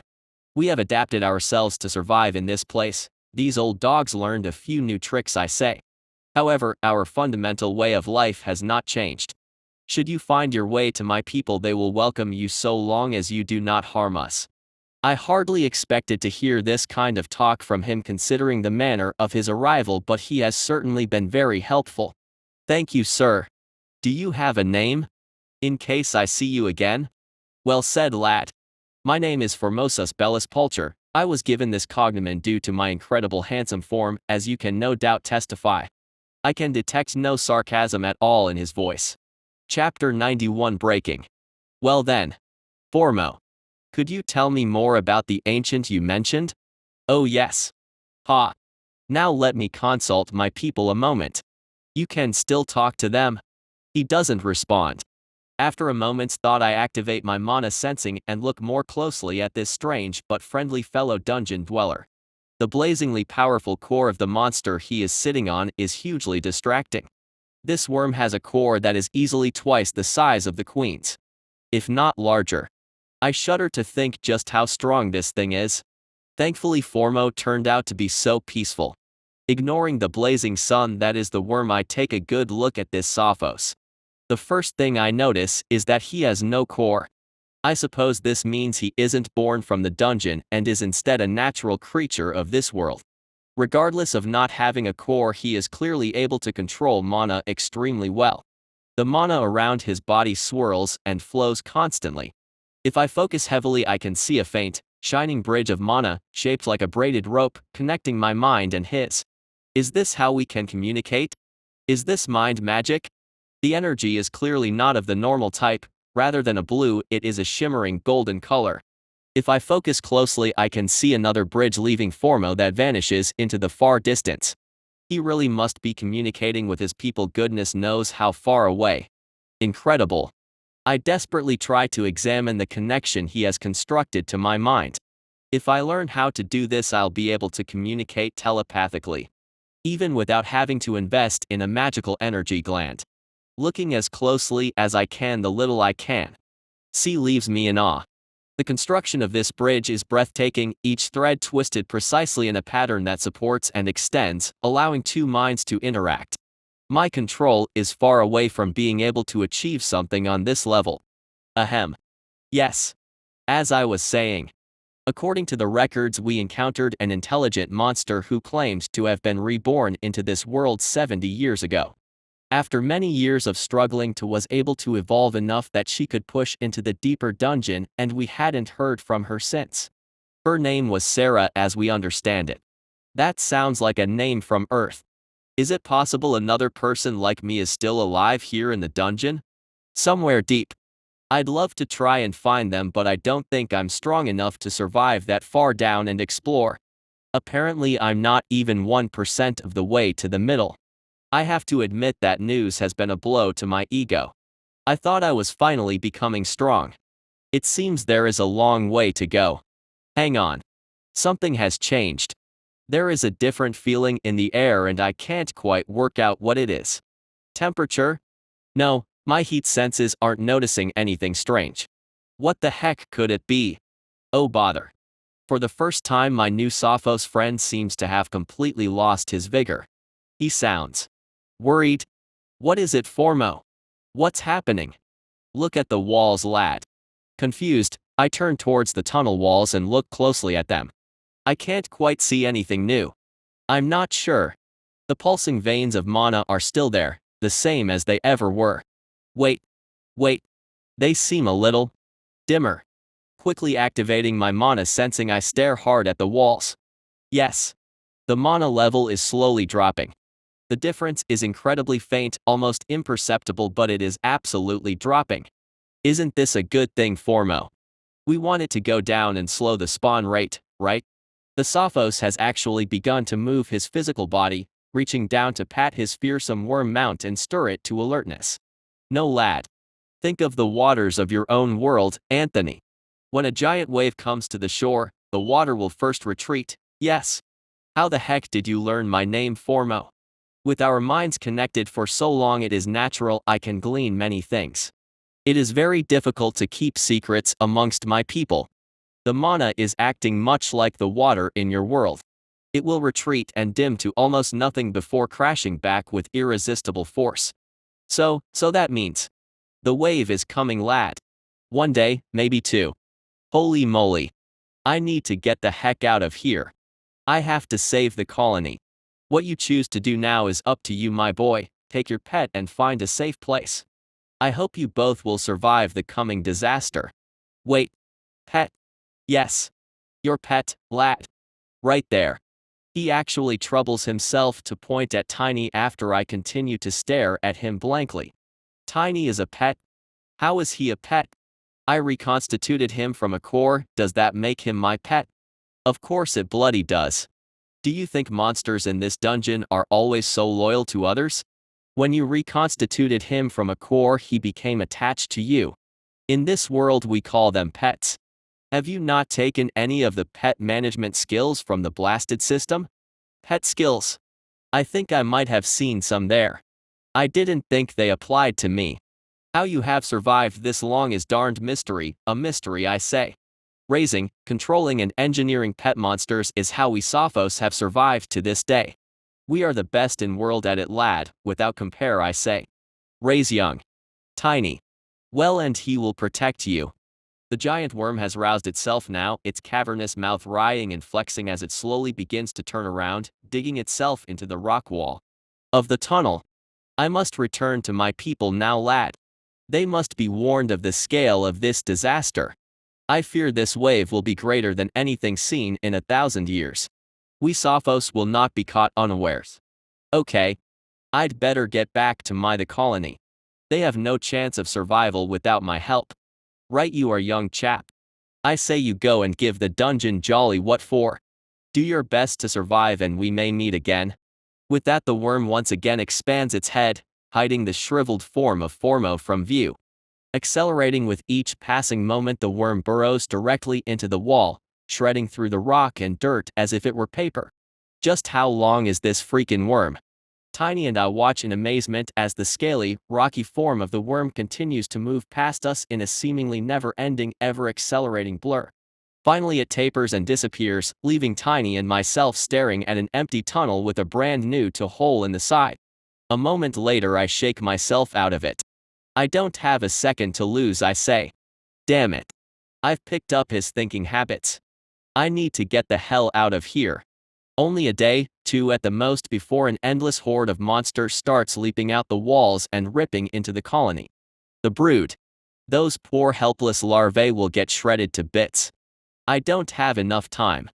I have to get stronger, have to save the colony. I have no idea how I'm going to do it. Turning around, Tiny and I sprint back towards the forest. Even as I run, I start trying to practice my mana shaping, desperate to do anything that might improve my chances of survival and allow me to help the colony make it through the upcoming struggle. I have the gravity magic gland, and that's awesome, but other than the gravity bomb, with all of its flaws, I don't have a method to use it. My best chance of getting stronger in the short term is to try and find a way to apply the gravitational energy in a battle that doesn't require me to hide and charge it up for multiple minutes. It is ridiculously difficult to do anything at the same time as manipulating mana, but I'm going to do my best. Are nuts. I tripped. Chapter 92, Prelude to the Second War.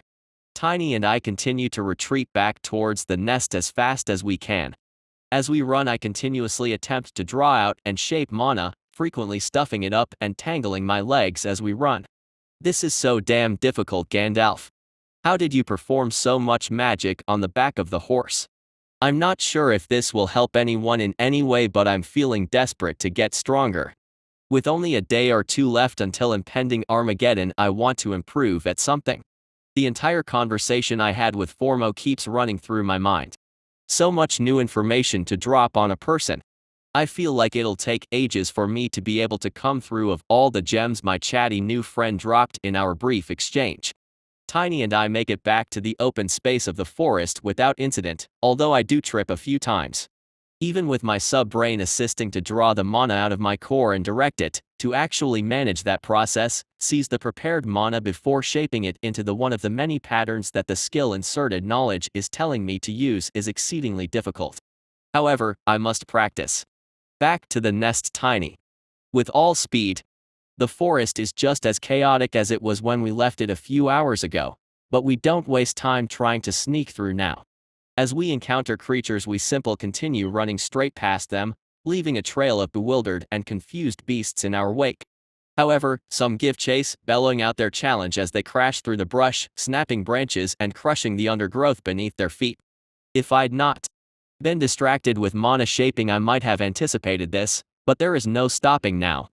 Stop chasing us, you idiots. There's 1,000 other monsters you could fight. Why don't you just leave us alone? Can't you see we aren't interested? Nobody likes a desperate monster. It's no use, however. With their blood up, every monster is seeing red pretty much constantly right now, and isn't long before the 1 or 2 creatures tailing along behind us have attracted the attention of other nearby monsters. Gradually more beasts emerge from the trees, chasing the tails of the monsters who are chasing Tiny and myself. Of course, the increased ruckus only manages to draw yet more monsters out from between the trees and giant mushrooms. Soon a conga line of bears, chimps, giant rabbits, centipedes and other monsters I'd not yet seen has formed behind us. Are you serious, Gandalf? How stupid are you monsters? I don't have time for this. By the time we reach the ant hill, there must be more than 100 monsters that I can see behind us, all hurtling forward, ignoring the cavalcade of ravenous beasts behind, solely focused on the target in front of them. I'm actually speechless. Just how dumb can these beasts get? All I wanted to do was get back quickly, Mana shaping has reached level 4. Not now, damn it. As Tiny and I begin our sprint up the ant hill, the guards take a look in the train of monsters behind us and immediately prepare to fight. One of them ducks into the nest, clearly going to summon reinforcements to deal with the threat. Dang. These guys couldn't just run away for once. I'd been hoping we could just duck into the nest and leave these stupid monsters to battle it out amongst themselves whilst I tried to devise a save the colony from the deadly wave plan.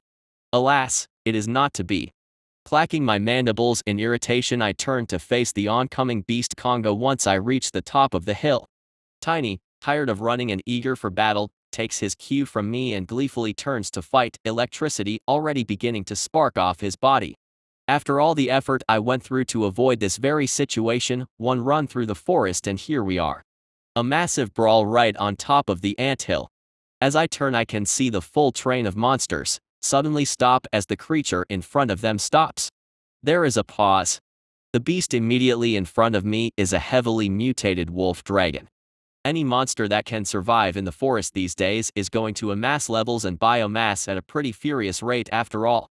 The monster paws at the ground, baring its teeth in a menacing snarl, its powerful tail swinging and curling behind it. Look, you stupid monster, you chased along behind me and brought this enormous trail of villains here to threaten my nest? Do you know who I am? Do you know what I do here? I guess I only have one question left for you, wolf. Do you want to dance? Perhaps sensing my change in my mood, Tiny hoots in delight and starts beating his chest with his fists. Those fists and that chest are still getting larger by the day. I would estimate Tiny has achieved half of his previous size and he is certainly growing stronger. Judging by his bristling fur and thick, meaty fists, I'm starting to suspect he has already achieved a mutation advancement or two. Unable to contain himself anymore, the ape bounds forward and with one swing of his arm delivers a stunning uppercut to the chin of the dragon wolf. The poor beast is shattered by the blow and cartwheels backwards, smacking directly into the monster behind it. One punch. I never saw you doing push-ups, Tiny. You certainly never went for a run. Where did this strength come from? Like a starting gun, Tiny's aggression seems to have been the signal to all of the attending combatants to begin the festivities. With a mighty roar, the second major battle to be conducted next to this anthill has begun. Filled with rage, I begin to channel my mana into my infused mandibles and then, almost as an afterthought, I try to channel mana from my gravitational energy gland instead of my core. To my surprise, it instantly works, the deep purple energy flowing out from my body and along those familiar lines through my head, pouring into my mandibles and dyeing them with the energy's color. Holy moly! Gravity mandibles. What the heck do these do? As the mana continues to build up, I vaguely feel as if I could reach out with it, as if it wanted to take hold of something. With more mana flooding into the mandibles every moment, the feeling only grows stronger. I start to charge towards the melee and spot my target. An adult centipede is slipping towards the front lines of the battle from the flank, already raising its tail for a sneaky poison attack. You never lose your cheap tactics, do you, centipedes? Without entirely knowing how, I extending the gravitational energy from my mandibles towards the centipede, and like a rope it twists through the air with blinding speed, almost as if I'd fired a grappling hook through the air. A strange sensation of latching on reverbs through the coil of mana and into my mandibles, and gain, without really knowing how, I pull on the rope. With spectacular effect. As if kicked by an invisible giant, the centipede is suddenly yanked into the air directly towards me. The movement seems to defy all the laws of physics as I manage to pull this far heavier creature towards me without actually moving a muscle. I doubt the poor centipede has absolutely no clue what is going on, as it is very suddenly airborne, flying in a straight line towards the waiting jaws of a particularly menacing ant. Chapter 93: The Second War of the Hill. The adult centipede hurled towards me as if pulled by an invisible string. Haha. Behold the power of gravity mandibles. After my evolution, these larger centipedes don't look nearly as threatening to me. I could defeat them easily before, and now that I'm so much larger than I was, I hold no fear of them at all. Crunch. I grate the arriving monster with a fearsome snap of my jaws, directly severing the creature in two. You have defeated level 6 adult claw centipede. You have gained experience. This is amazing. The power of gravity, eh? With my first foe defeated, I turn my eye to the progress of the battle. What had begun as a long line of monsters battling each other has quickly squashed into a broad, circular grand melee, with monsters hurling themselves into battle with each other as far as my eyes can see.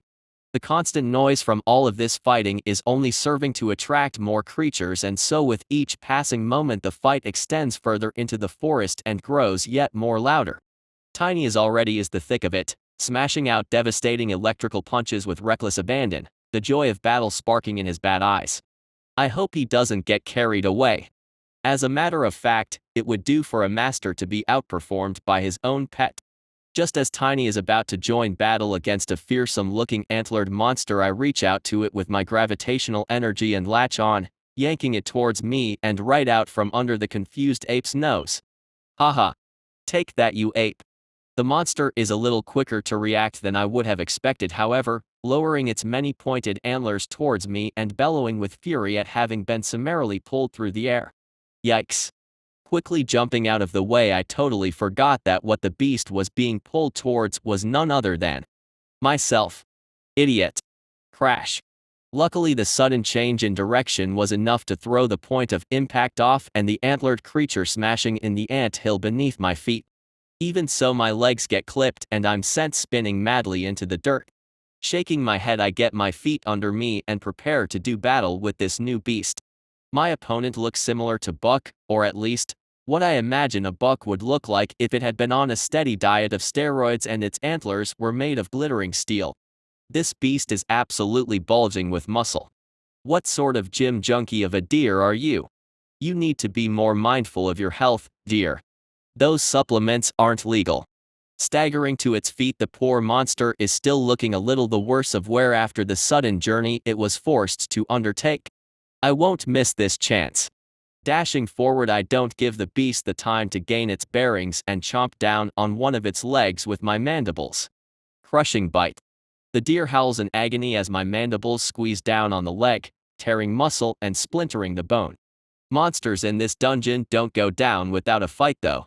Before I can release my grip and bite again, the deer has swung its head, smashing into me with those fearsome metallic horns. Crash. The impact staggers me, but my carapace holds up under the pressure and isn't punctured by the sharp tips of the antlers. Thanks for giving me your neck. Chomp.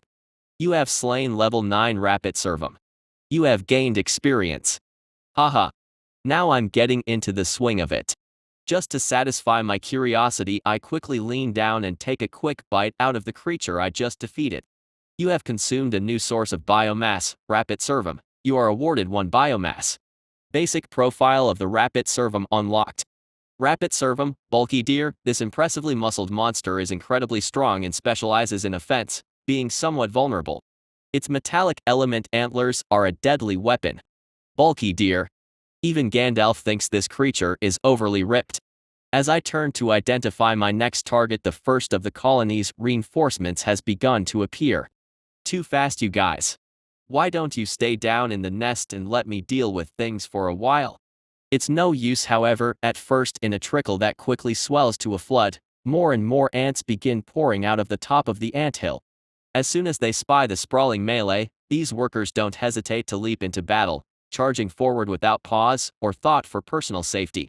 Streaks of acid begin flying into the air as more and more workers emerge, presenting the business district to their foes and letting fly. In mere moments, almost all of the combatants close to the ant hill have become drenched in acid as yet more ants pour out of the nets. And then more. And then more. Holy heck.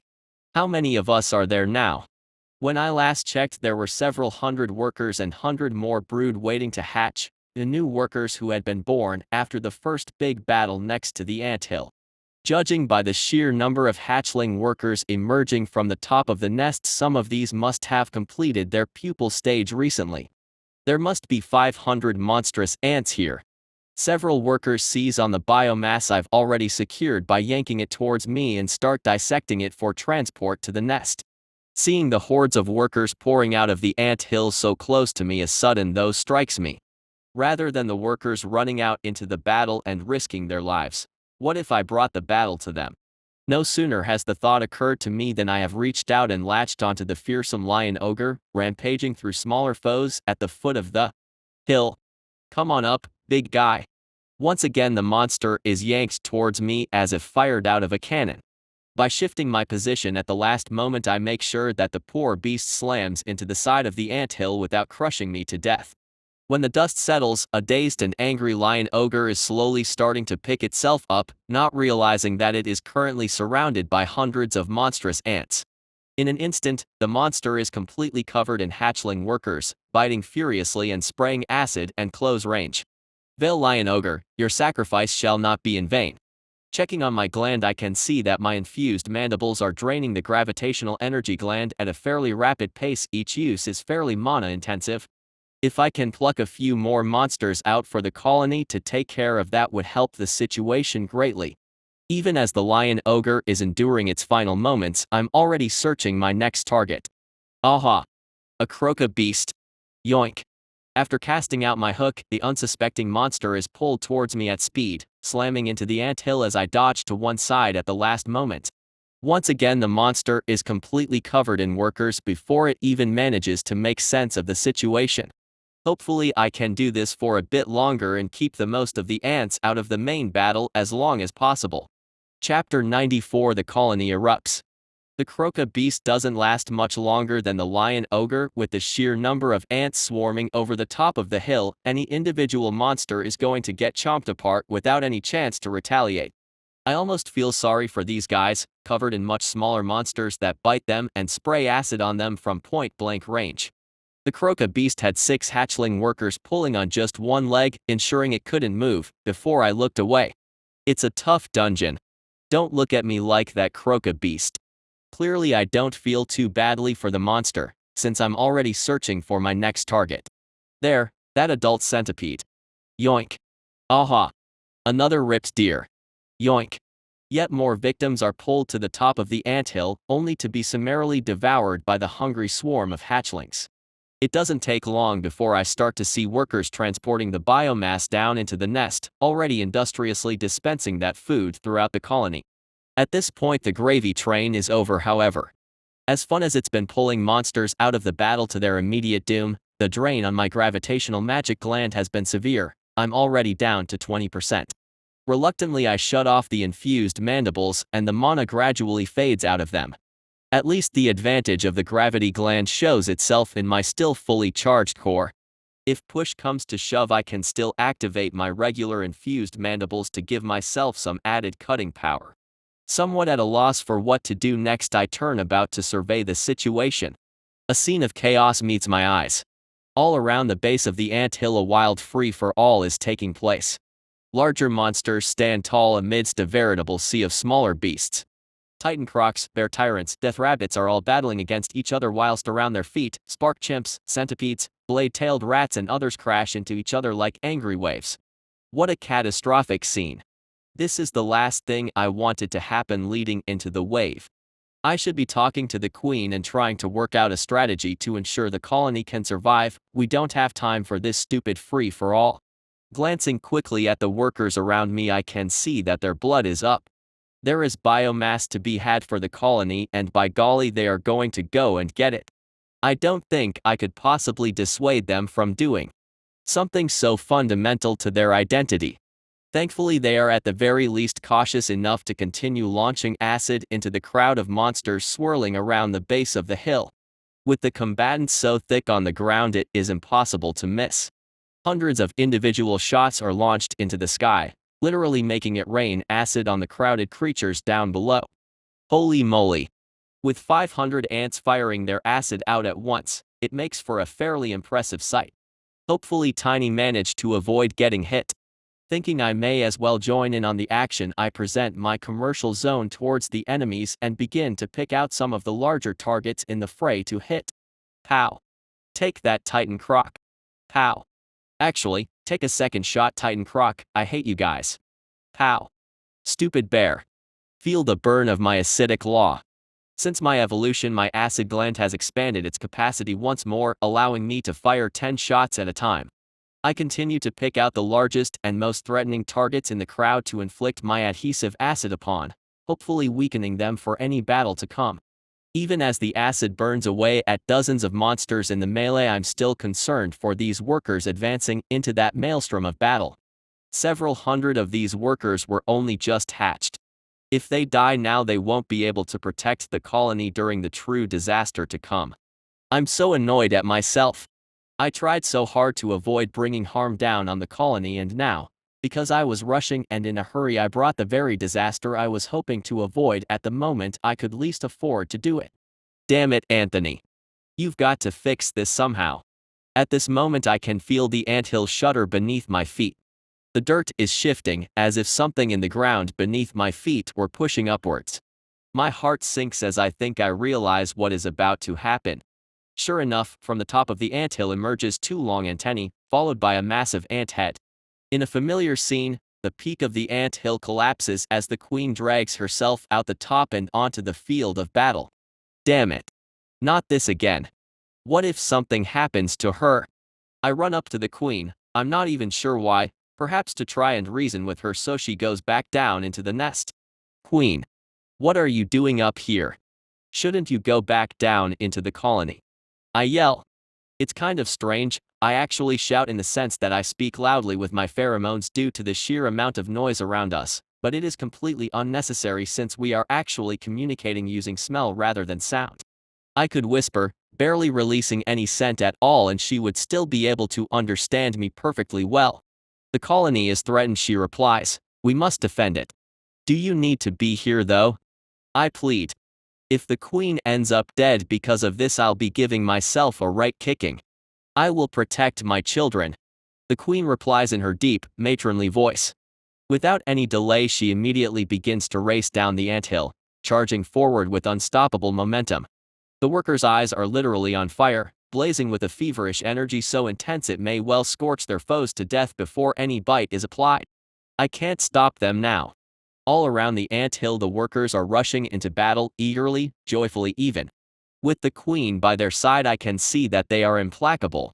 I feel as though I need to keep reminding myself that these are ants, not people. A person would hesitate, whereas these workers will gladly die for the colony. The only way to protect them now is to fight. If I destroy every monster here, then there won't be any left to kill my fellow ants. Let's do this, Anthony. Charge. I hurtle down the anthill with such speed I feel I'm in constant danger of tripping with each step. I'm going so fast I pass the queen and find myself in front of my fellow ants. In the brawl below I can see Tiny, mighty fists swinging, hooting in triumph as he moves from opponent to opponent, destroying his enemies with electrified punches. As the combatants at the base of the hill grow rapidly larger in my sight, I begin infusing my mandibles with mana from my core, causing them to glow brighter and brighter. Closer. Faster. Out of the melee I pick one target, a mighty bear tyrant, mottled green streaks through his fur glowing with fierce energy as the wounds and cuts in his body regenerate at a tremendous pace. I rush closer. Closer. Mandibles wide, here we go. Chapter 95 Anthony S. This is it. To save as many members of the colony as possible I have no choice but to fight. Come on then, bear. Let's see how you go. Pushing off all 6 legs I leap high onto the bear's back. These stupid earth bear tyrants are a pain in the neck to kill with their innate toughness and regeneration, but I was able to kill one before I evolved, so I'm sure as heck going to kill one now. Mandibles fiercely glowing I crunch down on the bear's back. Piercing chomp. The mana-charged mandibles, powered by every ounce of strength I can summon from the musculature of my face, dig deep into the bear's hide. Roar. Enraged by this sudden strike, the earth bear tyrant twists its massive body, trying to see what creature has dared to strike at it in such a manner. It's me, fool. Piercing chomp. Piercing chomp has reached level 5. Unrelenting, I draw out yet more mana into my mandibles and chomp down again, my jaws biting ever deeper into the bear's indomitable hide. The bear is seriously angry now, not to mention in severe pain. My second piercing chomp has penetrated deeper through the bear's defense, making it more vulnerable. In response, green energy flashes through the monster's hide and I can see the wound I've caused visibly closing before my eyes, even as the bear reaches back to try and claw me from his back. Not happening, Yogi. Focusing my will, I draw out more mana from my core, forcing it into my mandibles until they hurt. Crushing bite. This time I target the wound I've already created with my crushing bite. At first my mandibles thunk into the fur before slowly at first, then with increasing speed I tear through the muscle and start to crush the bone. Ha! Take that. My victim bellows in pain and throws its body to one side, rolling onto its back in an attempt to throw me off or crush me. I'm too quick for that. Leaping high I launch myself from my perch, landing on the ground nearby. As soon as my foe has regained its feet I charge in again fearlessly. You won't get the time to regenerate, bear. You're mine. Surrender your biomass to me. My mandibles are aching from the sheer amount of mana I've forced into them, but I don't stop the flow, instead it ever increases. Unseen by my opponent I run towards a back leg and fiercely bite down, crushing the muscle in my vice-like mandibles. The bear staggers, the wound crippling its rear leg. It turns to face me, bringing terrifying teeth and claws to bear, but I'm already gone, circling around it with my greater mobility and jumping onto its back once more. Crushing bite. Before the wound I'd previously caused can heal over I bite again, tearing open the gash once more and ripping into the muscle and bone once more. Again. Crushing bite. This time my mandibles shred even deeper into the bear, dealing critical damage. The bear slumps to the ground beneath me and I bite down once again to finish it off. You have slain level 8 Earth Bear Tyrant. You have gained experience. Having defeated the bear I slow the flow of mana from my core. I don't want to exhaust it so early in the battle, and such a high amount of mana is unnecessary for most foes. Of all the creatures I've met, only these damn bears have been able to display such a tough defense. Who is next? The maelstrom of battle surrounds me on all sides, my compound eyes giving me a near 360-degree view of the chaos. Isolated duels and mass battles are occurring all around the ant hill, and now the wave of ants has crashed into the fight. Hundreds of workers, biting furiously and tearing at every limb they can get to. The acid rain still falls from above, splashing over every monster, seemingly regardless of friend or foe. The damage is starting to pile up, many monsters are looking the worse for wear just from the sheer volume of acid being projected by so many ants. Come on, Anthony. This battle has just begun. I turn to a monster who has its back to me and charge, mandibles wide. You have slain level 2 Infant Garalosh. You have gained experience. You have slain level 9 Decaying Death Rabbit. You have gained experience. Crushing Bite has reached level 8. Gah! Those death rabbits still taste disgusting. Surrounding the death rabbit is a horde of the smaller blood-tooth rabbits, and having defeated their evolved defender I descend on them like thunder. Every snap of my jaws sends another rabbit to the beyond. They pepper me with bites, extended fangs screeching against my diamond carapace. Exoskeleton defense has reached level 4. You have slain level 3 Blood-Tooth Rabbit. You have slain level 2. You have slain level 3. You have reached level 5, 1 skill point awarded. When I can see no more rabbits around me, try to find another large monster to target. They are the greatest threat to the workers, the more I can take out the better. Looming out of the battlefield I can see a titan croc currently duking it out with a massive dog snake.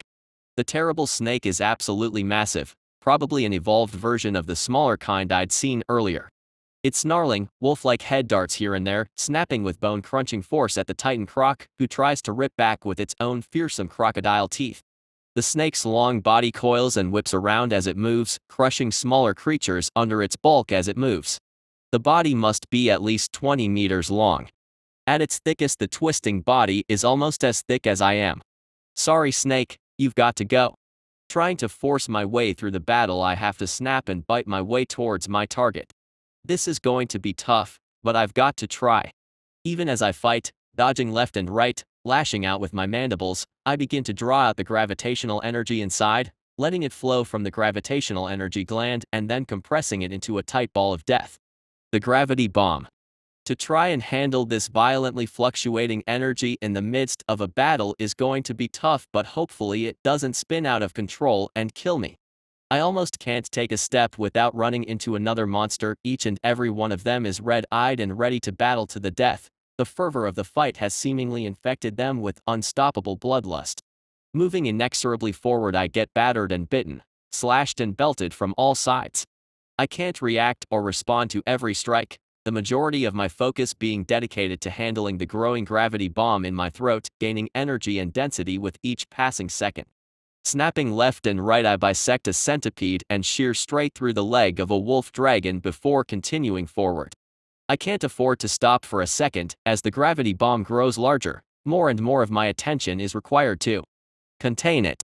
The mass of energy in my throat is starting to rotate faster as it greedily sucks in all the gravitational mana I can provide. Holding nothing back, I draw out every drop I have and send it circling into the gravity bomb. Suddenly it undergoes that qualitative change I observed last time, changing from an ultra-dense fog into a seamless sphere, so dark as to be almost black. Just in time. I can't hold on any longer. I've reached within 20 meters of my chosen targets. The fearsome snake has wrapped itself around the Titan croc, constricting its arms and savagely biting its constrained prey. Perfect for me. Feel the wrath of Anthony. Opening my mouth wide, I finally release my grip on the gravity bomb and it blasts out of my mouth, filling the air immediately with the piercing wail I hear last time. Even through the din of monstrous battle, the gravity bomb cuts with ease, the horrific, high-pitched shriek assaulting every monster's senses. The dog snake immediately sees the source of the noise and tries to disengage itself, but the Titan croc, ignorant of the danger, seizing on its opponent's sudden attempt at retreat to latch hold with its claws and bite at its foe, locking them both in the path of the bomb. Chapter 96, Anthony's Decision. The gravity bomb howls through the air like an angry demon. The air itself being sucked into it, causing a rushing wind as it blasts through the air. Trapped in the grip of the Titan croc, the unfortunate snake frantically twists its body in an attempt to escape the impending threat, but to no avail. As it impacts against the entwined beasts, the gravity bomb flickers for an instant, before expanding in a blink. The high-pitched shriek emitted by the ball turns immediately into a thundering roar. The two hapless monsters are gradually pulled inside the ball, consumed by it, as other nearby monsters are also caught in its inexorable pull. Like the maw of an insatiable demon, the black sphere drags its victims in before they complete disappear, crushed within the void. You have defeated level 9 Cane Pythonum. You have defeated level 11 Growing Maw Garalosh. You have gained experience. You have reached level 6. The horrific sight persists for only a few seconds, but the impact it has on the battlefield is immense.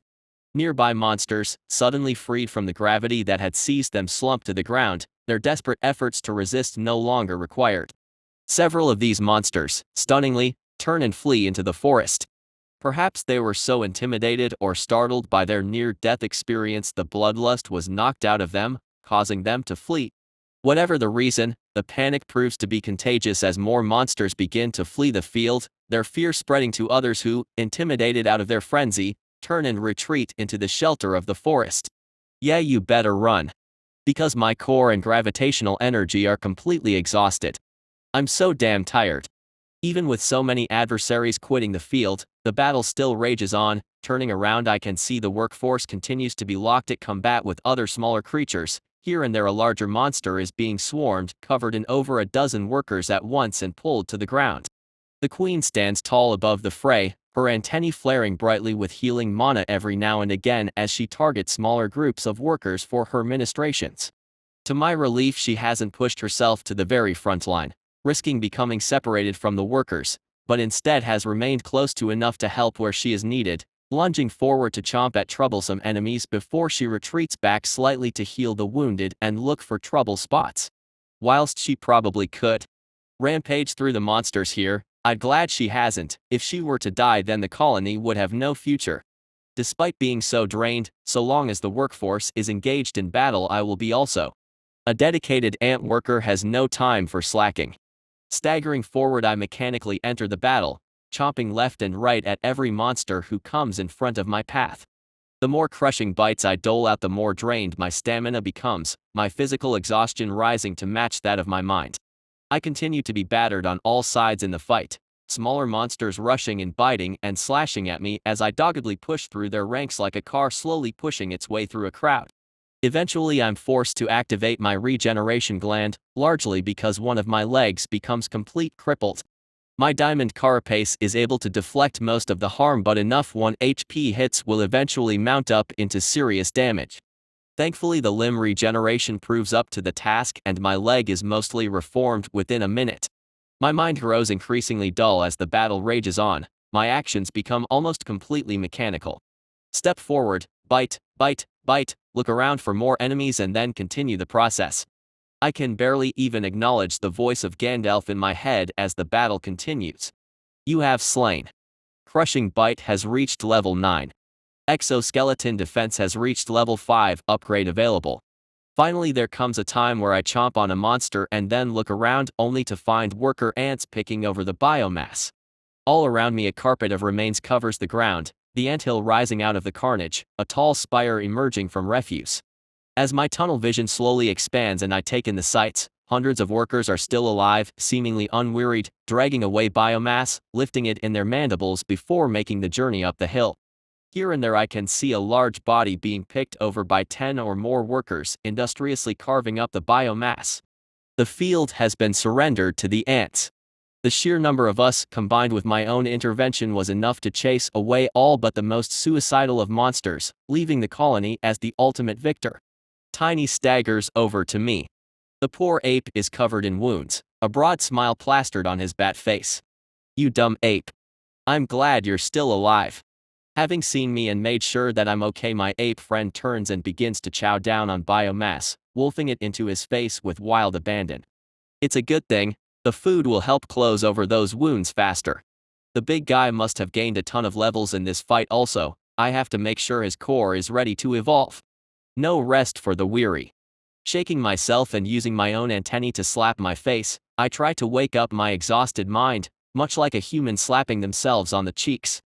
There is extremely important work to do.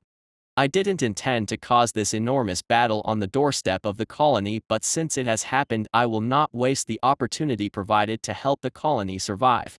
The biomass can go to the workers and queen, I don't need much, but the cores I have to have. Tiny needs to evolve and I have to raise the core mechanic skill as quickly as possible.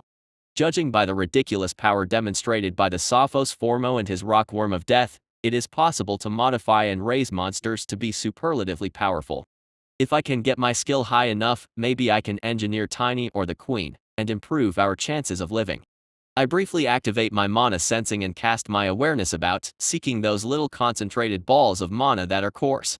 I'm quite pleased by what I see. Plenty of cores around. In fact, there is a very large one walking right up to me. Oh, wait. Hello, your Majesty.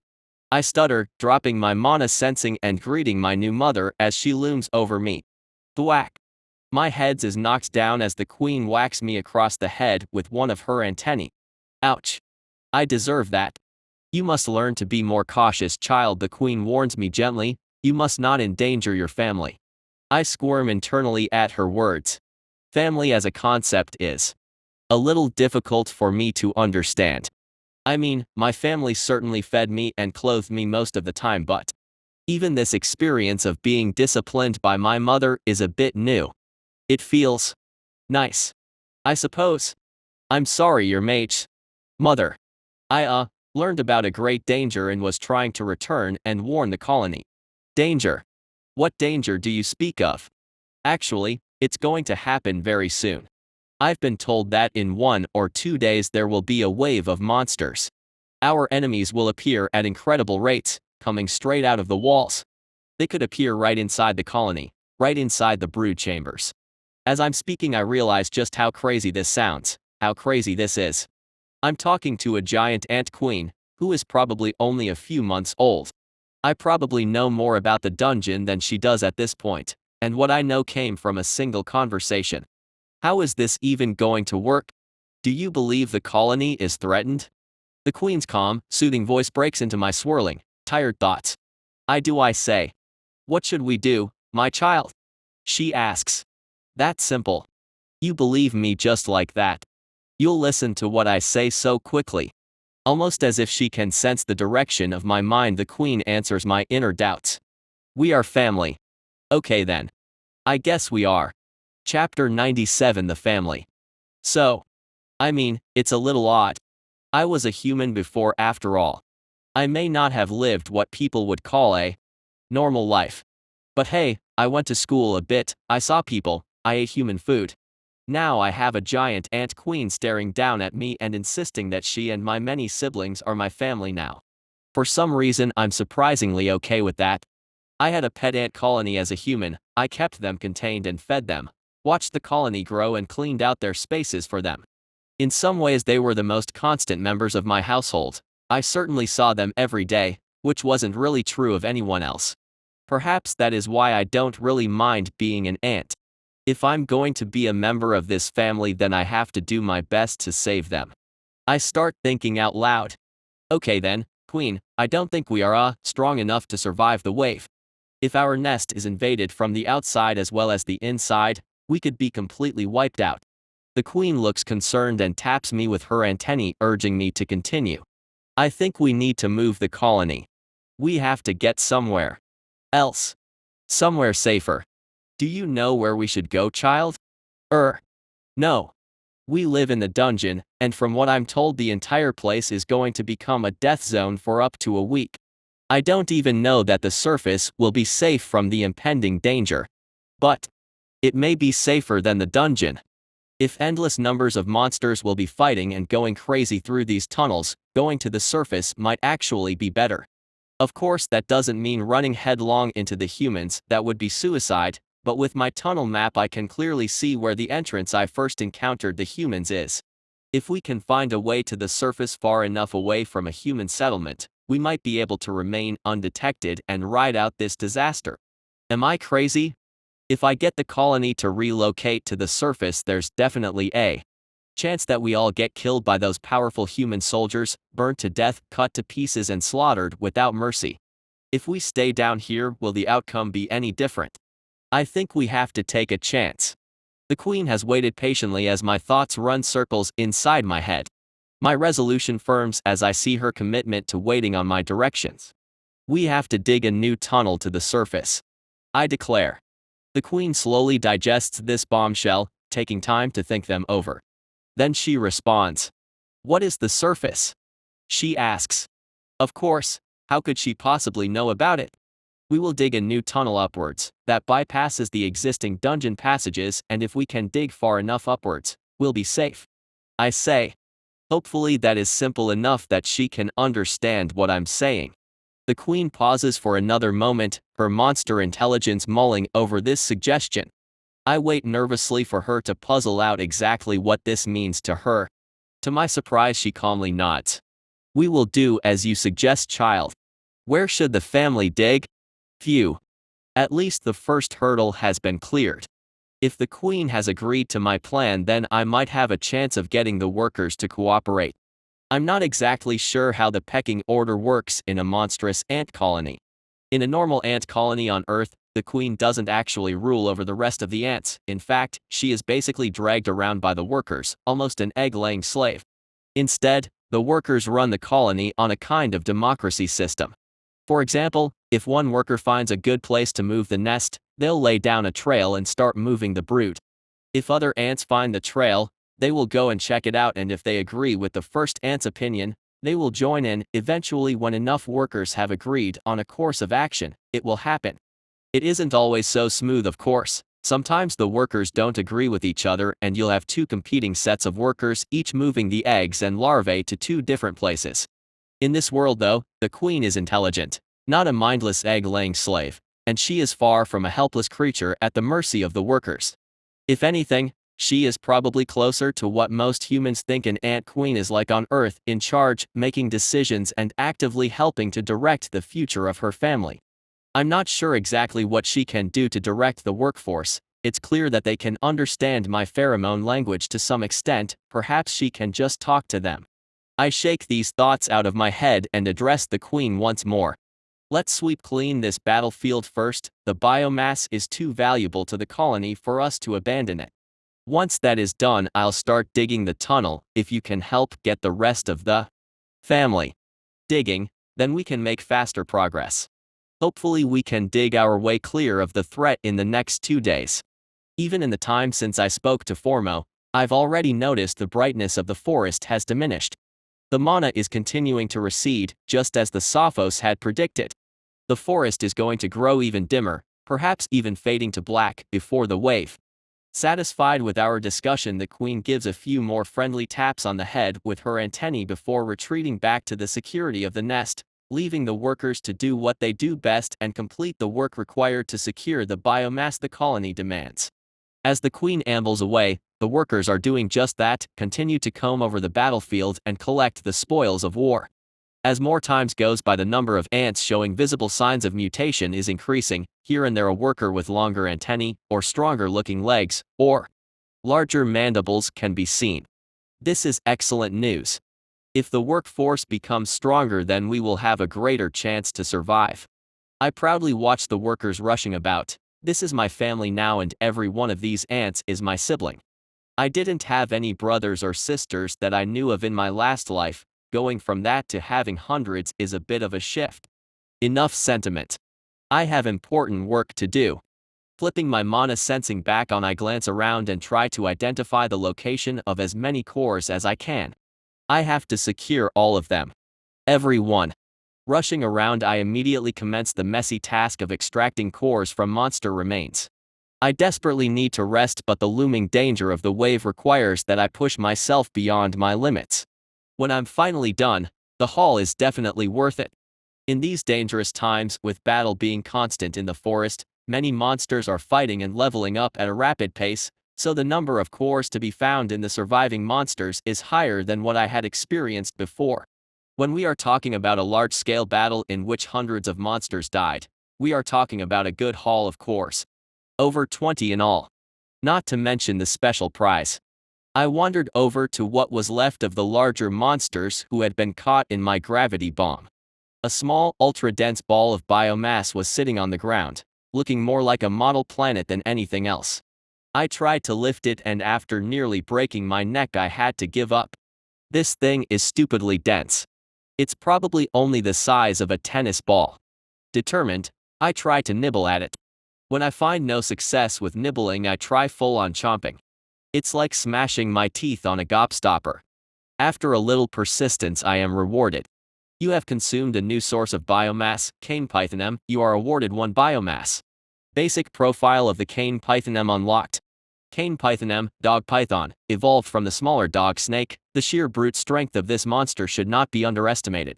Capable of constricting its prey to death in a matter of seconds, the speed of this creature, combined with its powerful canine senses, make it a deadly hunter. This biomass is so condensed I managed to get a whole point from that little mouthful.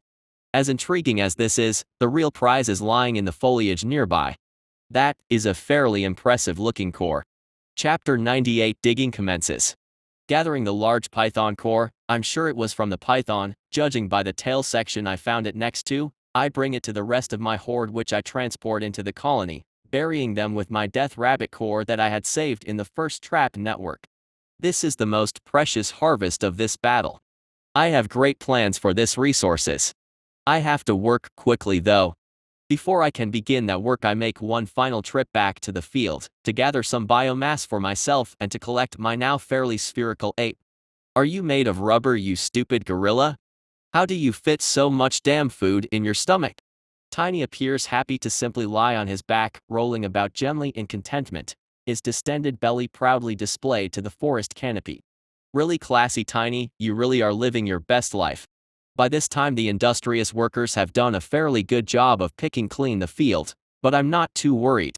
I head back to the condensed gobstopper of biomass forged by my gravity bomb. Standing over it, I have to say it doesn't look that impressive, a small ball that doesn't really look like meat or food of any kind. The ball is a kind of orange color, streaked through with different layers and the occasional splash of other colors.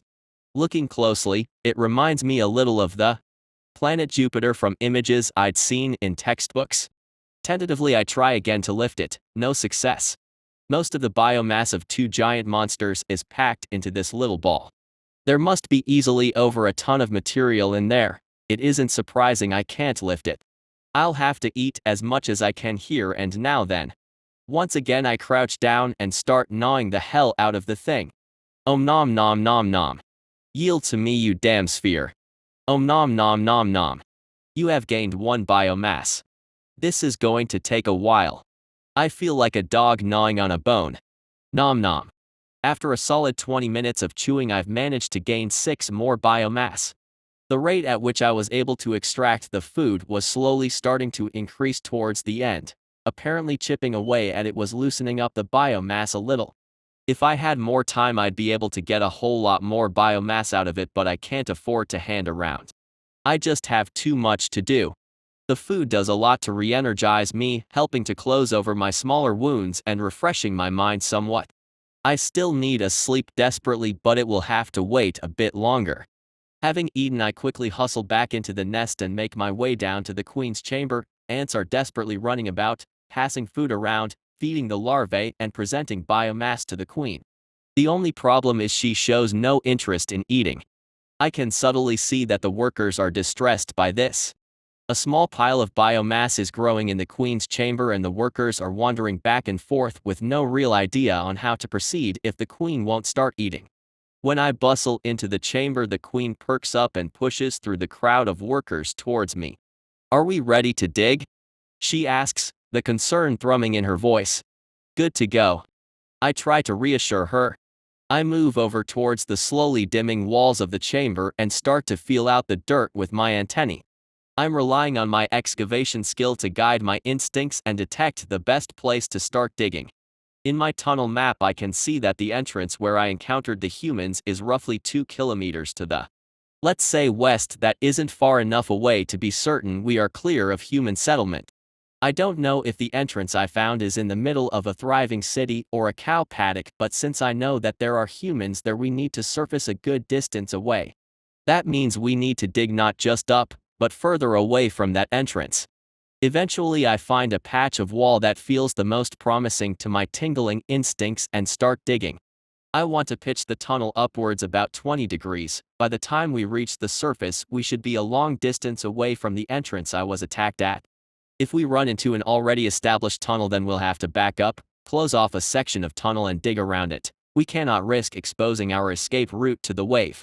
Even as I dig, the glowing blue veins that have penetrated all the way here to the heart of the colony glow brightly directly in my face.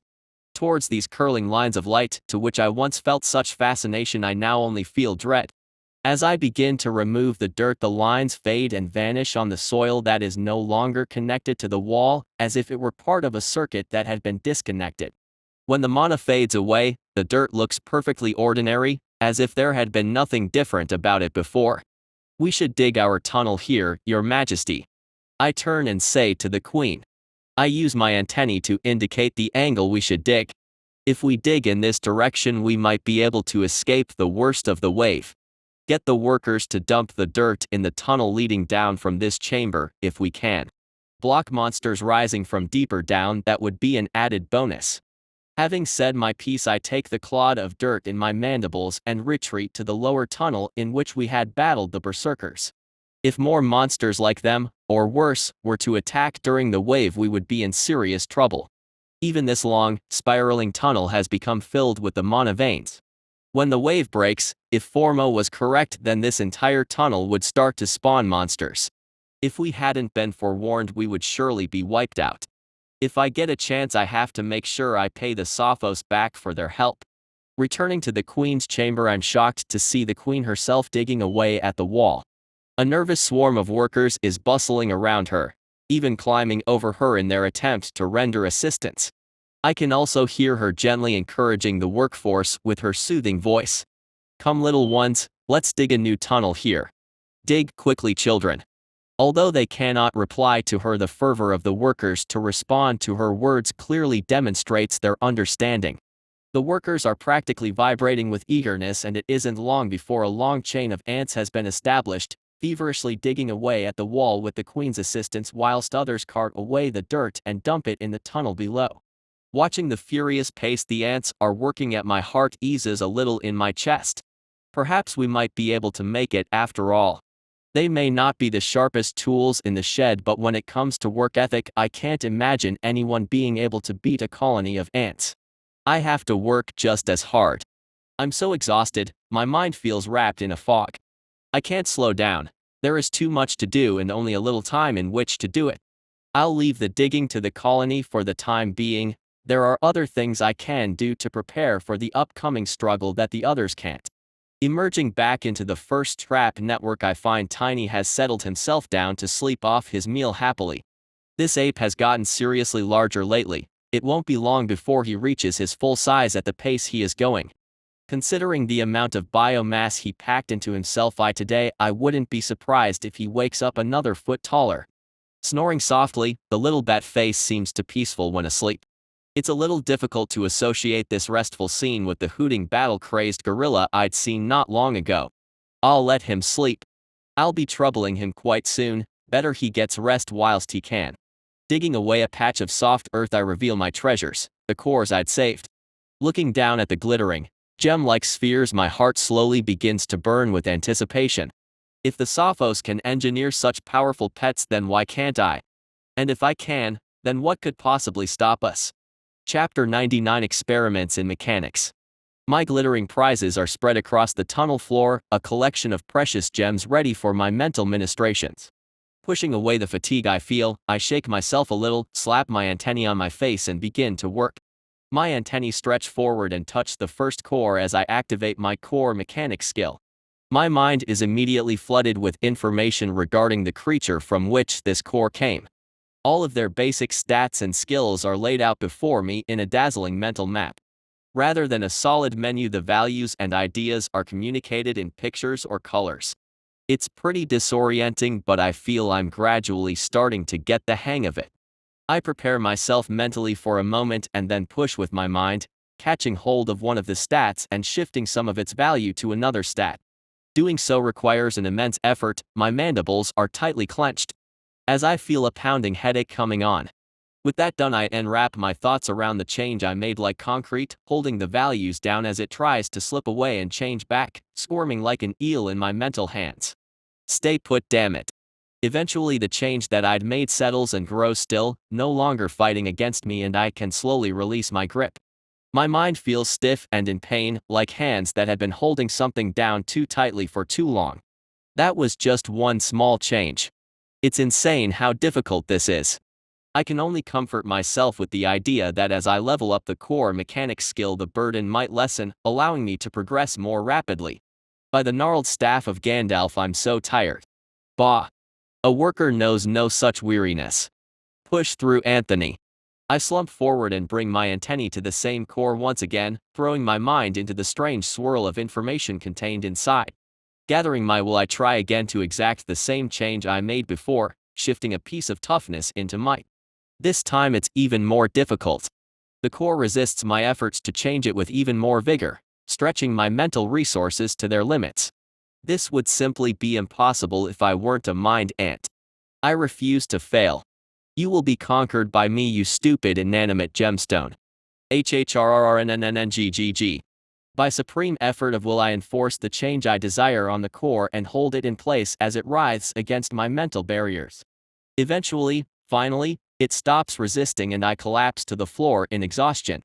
Core mechanic has reached level 2. Ah. Aha. T. Triumph. Ugh. Slowly I pick myself up from the floor and collect the core in my mandibles before placing it to one side, next to Tiny. I select another small sample from my collection of spherical gemstones and place it on the floor before me, where it sparkles innocently, totally belying the pain and suffering this innocuous thing will soon inflict on me. No whining, Anthony. The colony needs your skills. Suffer like you love it, damn it.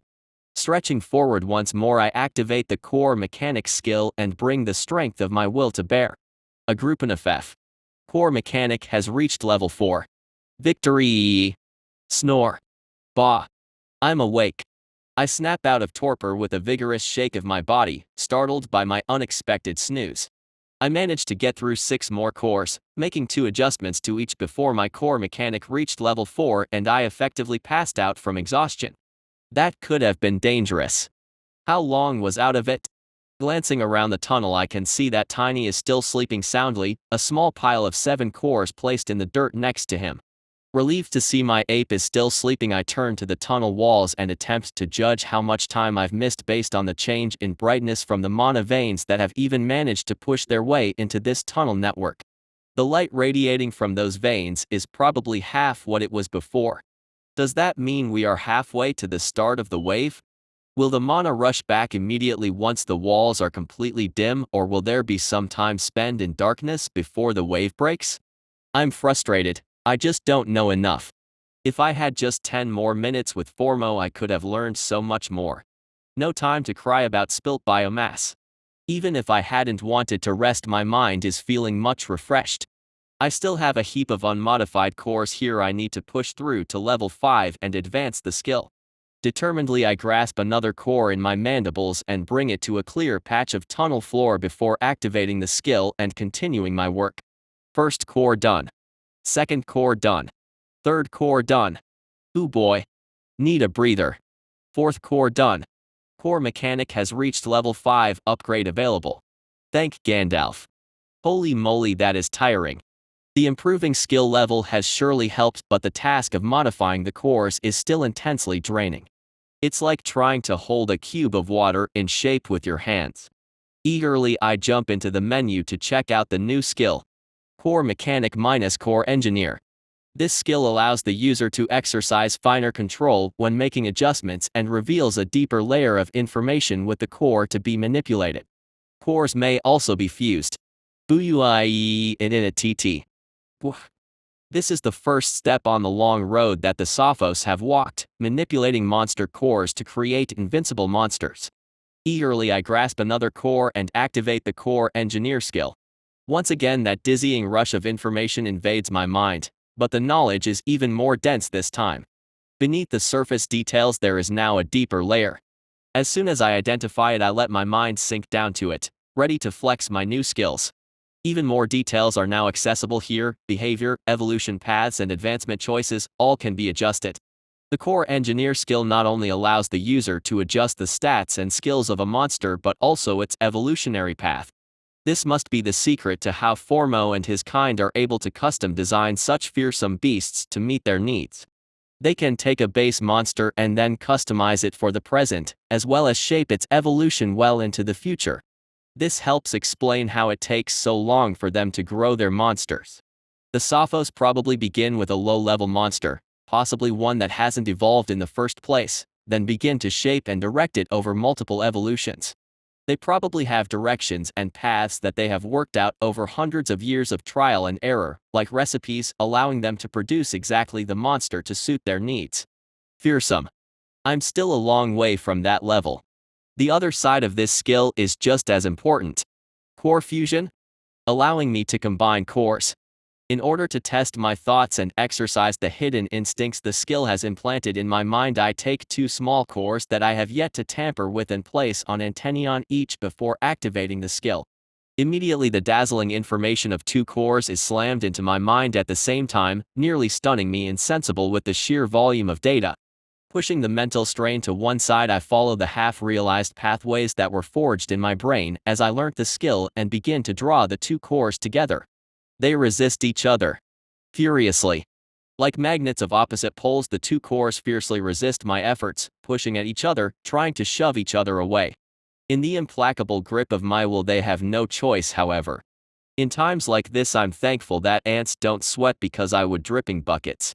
Through sheer force of mental effort I push the energy contained in each core together and hold it there against the powerful resistive forces. And hold it. And hold it. Gradually the 2 cores begin to fuse. Slowly at first and then with increasing speed the physical gems grow softer and begin to emit a blinding light as they gradually melt together. Eventually it is done.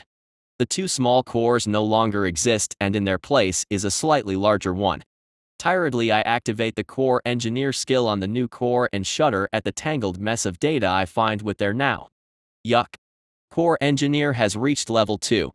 Phew. It appears that my fusion lacked a bit of elegance and control. The result of combining the 2 monster cores is not a functional new monster species but a tangled mess of data. That contains more energy than either of the 2 cores held separately but is a horrible mess of a monster.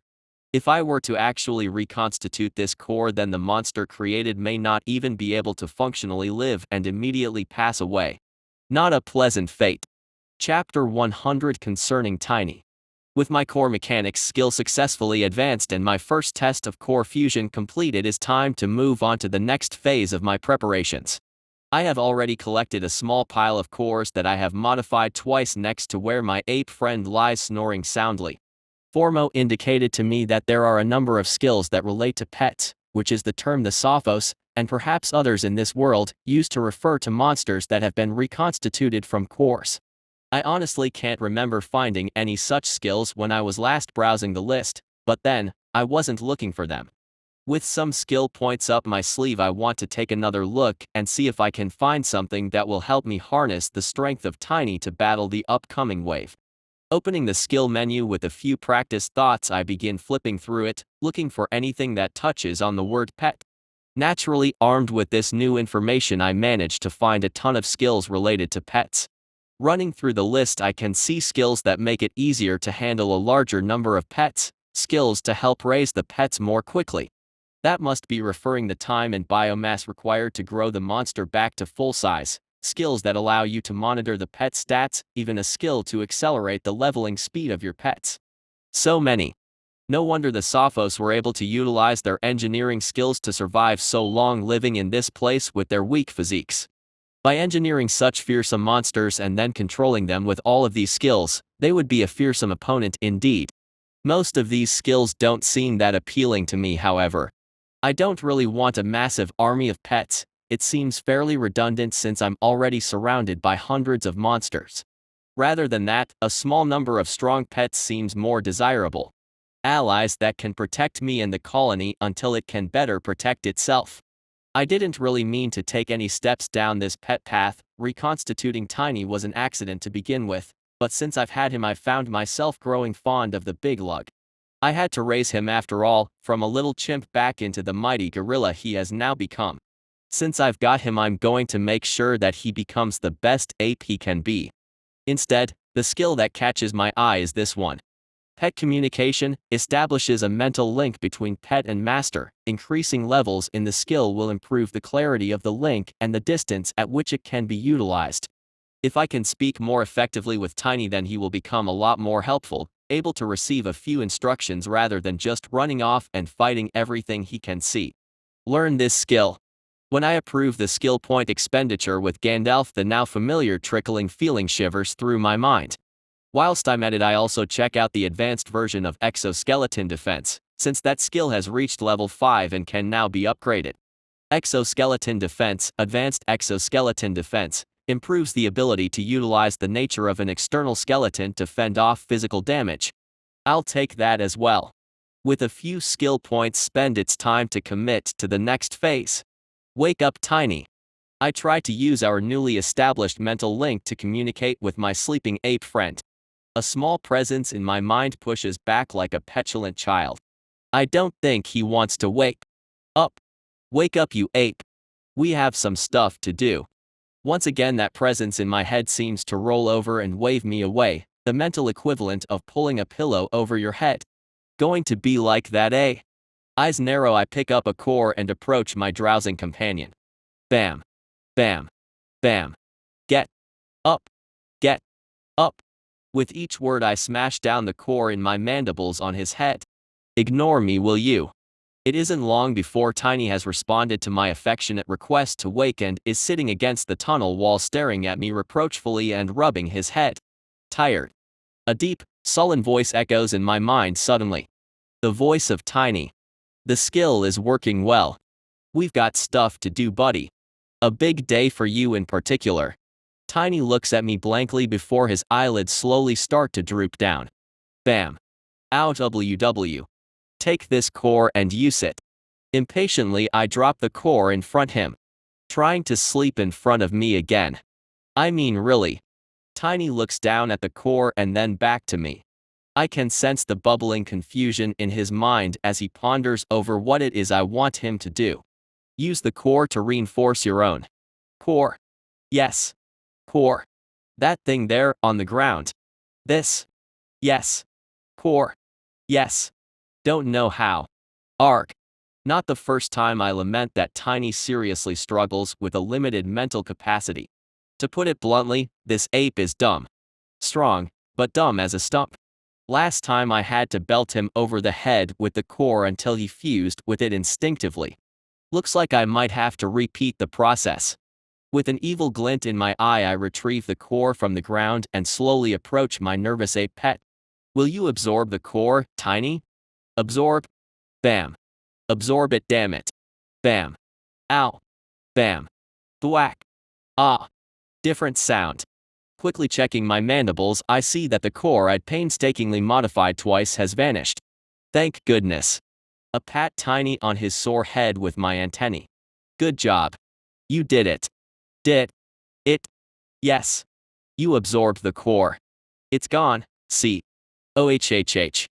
A light seems to have been lit in those dim eyes as he finally seems to understand what I want him to do. Great. On to the next. Now absorb this one. Absorb. Damn it. Make the stone vanish. Reinforce your own core. He just stares at me blankly. Sigh. Bam. Absorb the core. Bam. Thwack. Aha. Tiny is now sitting with both of his large gorilla hands covering his head. I almost feel sorry for him, my poor simple-minded ape buddy, but this is for his own good. He must be getting close to evolving after that last battle. He went on a massive rampage. I have to max out his core as soon as I can. I grab another of my modified cores. I plan to save the untouched ones so that I can continue to practice on them. Okay. Now this one. Tiny looks at me through his fingers with deep sadness and trepidation in his eyes. Why don't you just take it without me having to hit you with it then? I pop it on the ground in front of my defensive ape friend. Pick it up. I order him. Being able to communicate with him is so nice. I get the feeling that he might not be enjoying the experience much, however. He reluctantly picks up the core. The gem looks so small in his meaty, gorilla hands. I suspect he must have advanced his hands in some way. They surely look stronger and more powerful than they did before. With the core resting on his massive palm, he looks at me tentatively before concentrating briefly. With a short flash of light, the core melts into his body and vanishes. Yes. You did it. Well done, Tiny. I shower him with praise and repeatedly pat him on the head with my antennae until the silly gorilla is wriggling with joy, a broad smile on his bat face. www. Now this. 1. I continue to pass Tiny cores until, after the 8th one, he shakes his head, taps himself on the chest and says simply, full. A wave of excitement rises in my chest. I can practically feel my eyes flashing with evil light as I turn to look at the massive snake core. Time for dessert.